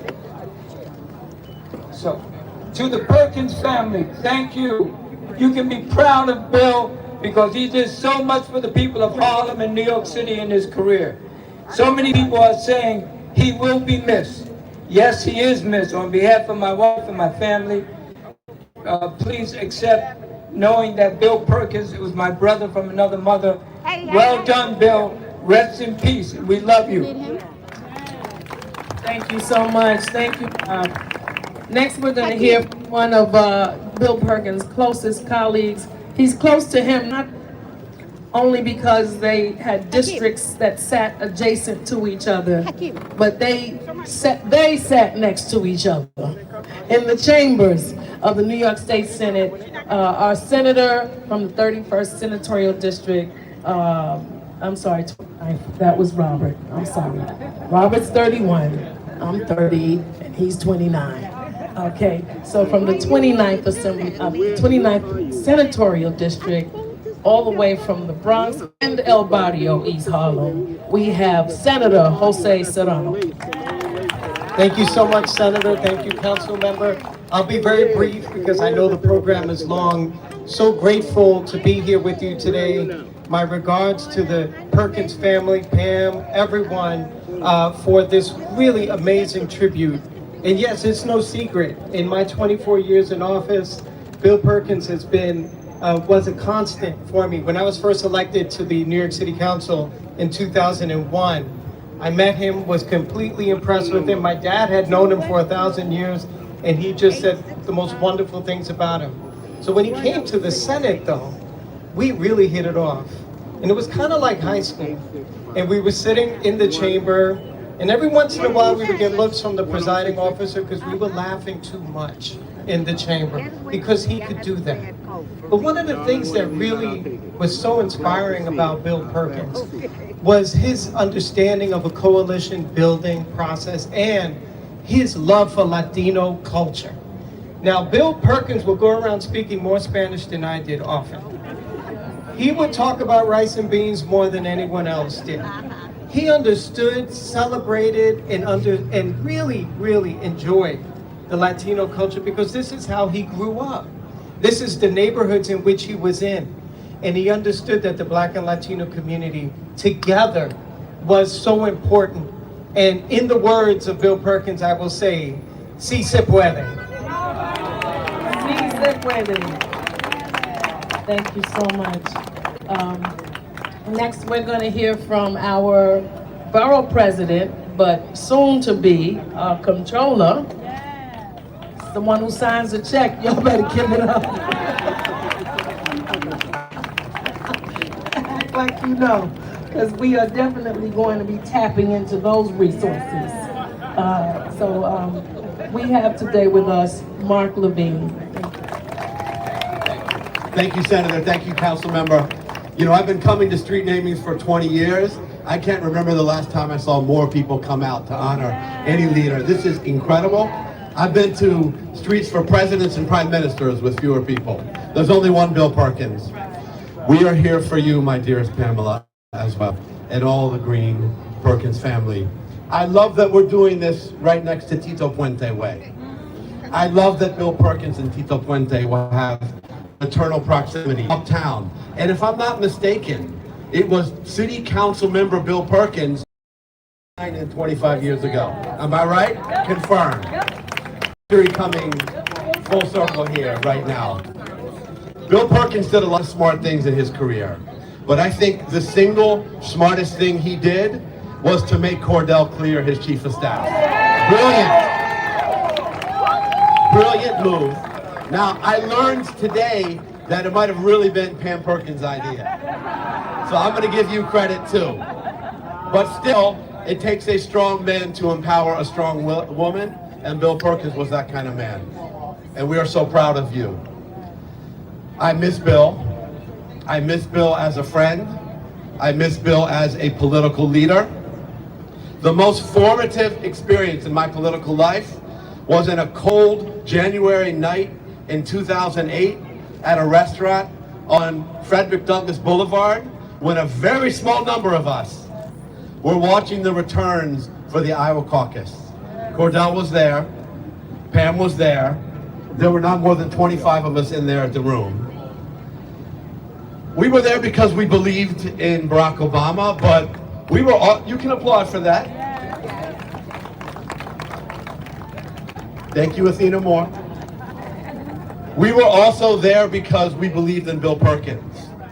It was not easy to step out for Barack Obama in January of 2008. But when a state senator, not just any state senator, Bill Perkins, stepped out for Barack Obama, we knew it was serious. We knew it was serious, and it gave me and many others the courage to step out as well. We need Bill Perkins right now in this political moment, where we have no shortage of politicians who are faking it. Bill Perkins was the real deal. 100% authentic, no spinning, no pandering. He said what he believed. It's very simple. It's too rare now. This is a time where a lot of politicians like to say they're a man or woman of the people. Bill Perkins was on the subway every single day. By the way, the best dressed person on the subway. The bow tie, the top hat. I also know that it was Pam Perkins who made that happen. And the shiny shoes, if I remember. That's right. He walked every single inch of this community. Every block, you saw him out there. And while some politicians don't do that because they don't want to be stopped by constituents, we can admit it, it's real. He loved being stopped by constituents. He loved it. Am I right, Cordell? Even the hard questions, even the complaints, he wanted to hear what the people were feeling and saying and thinking. That was Bill Perkins. That was Bill. And in a time where politicians are in love with social media and being on Twitter and getting the likes and the retweets, Bill Perkins had no time for social media. He wanted to be out there in person with the people. He didn't care about the retweets. I miss Bill Perkins now. I miss leaders like Bill Perkins now. But his legacy lives on in his family, in Cordell, in his staff, in all of us who were blessed to work with him. And now for eternity, it's going to live on at this corner right here. And we're honoring Bill today. I got one more honor for him. I won't read the proc, but in my power of borough president, I get to do something very cool. And I have officially named today, October 4th, 2025, Bill Perkins Day in the borough of Manhattan. I love you, Bill. Thank you.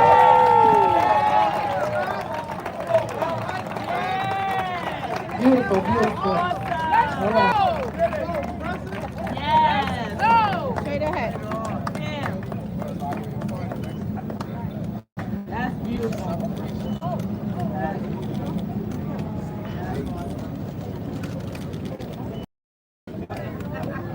All right, I got some announcements to make. There are a lot of people who want to speak. I'm going to ask all the speakers that are coming to please be very brief because we do have a lot to do and we want to get the sign unveiled, right?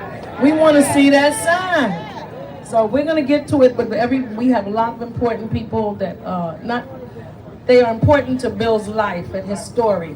So we want to hear from them and we want to see everybody want to get to. Now, Caring Kind, everybody, I want y'all to know this. I got to go a little out of order. Caring Kind is an organization that works with families and individuals impacted by dementia and Alzheimer's. And they're here today because they're a group that did a lot of work with Bill in his later years. And they're still working. Last year they honored him by dedicating the march that they do in Central Park around the band shell. It was dedicated to Bill Perkins. We will be marching with them again this year on October the 18th. So the tribute doesn't end here.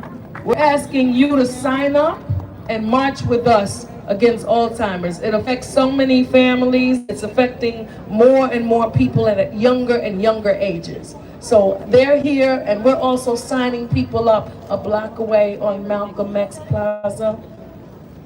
Yeah, Andrea, Caring Kind, are you here? Are you still here?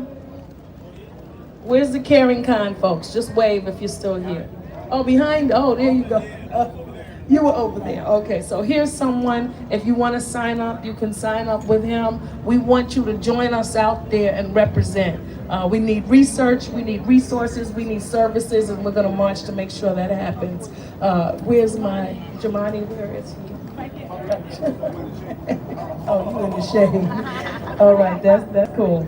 Okay, so I give to you New York's public advocate, Jamani Williams. Peace and blessings.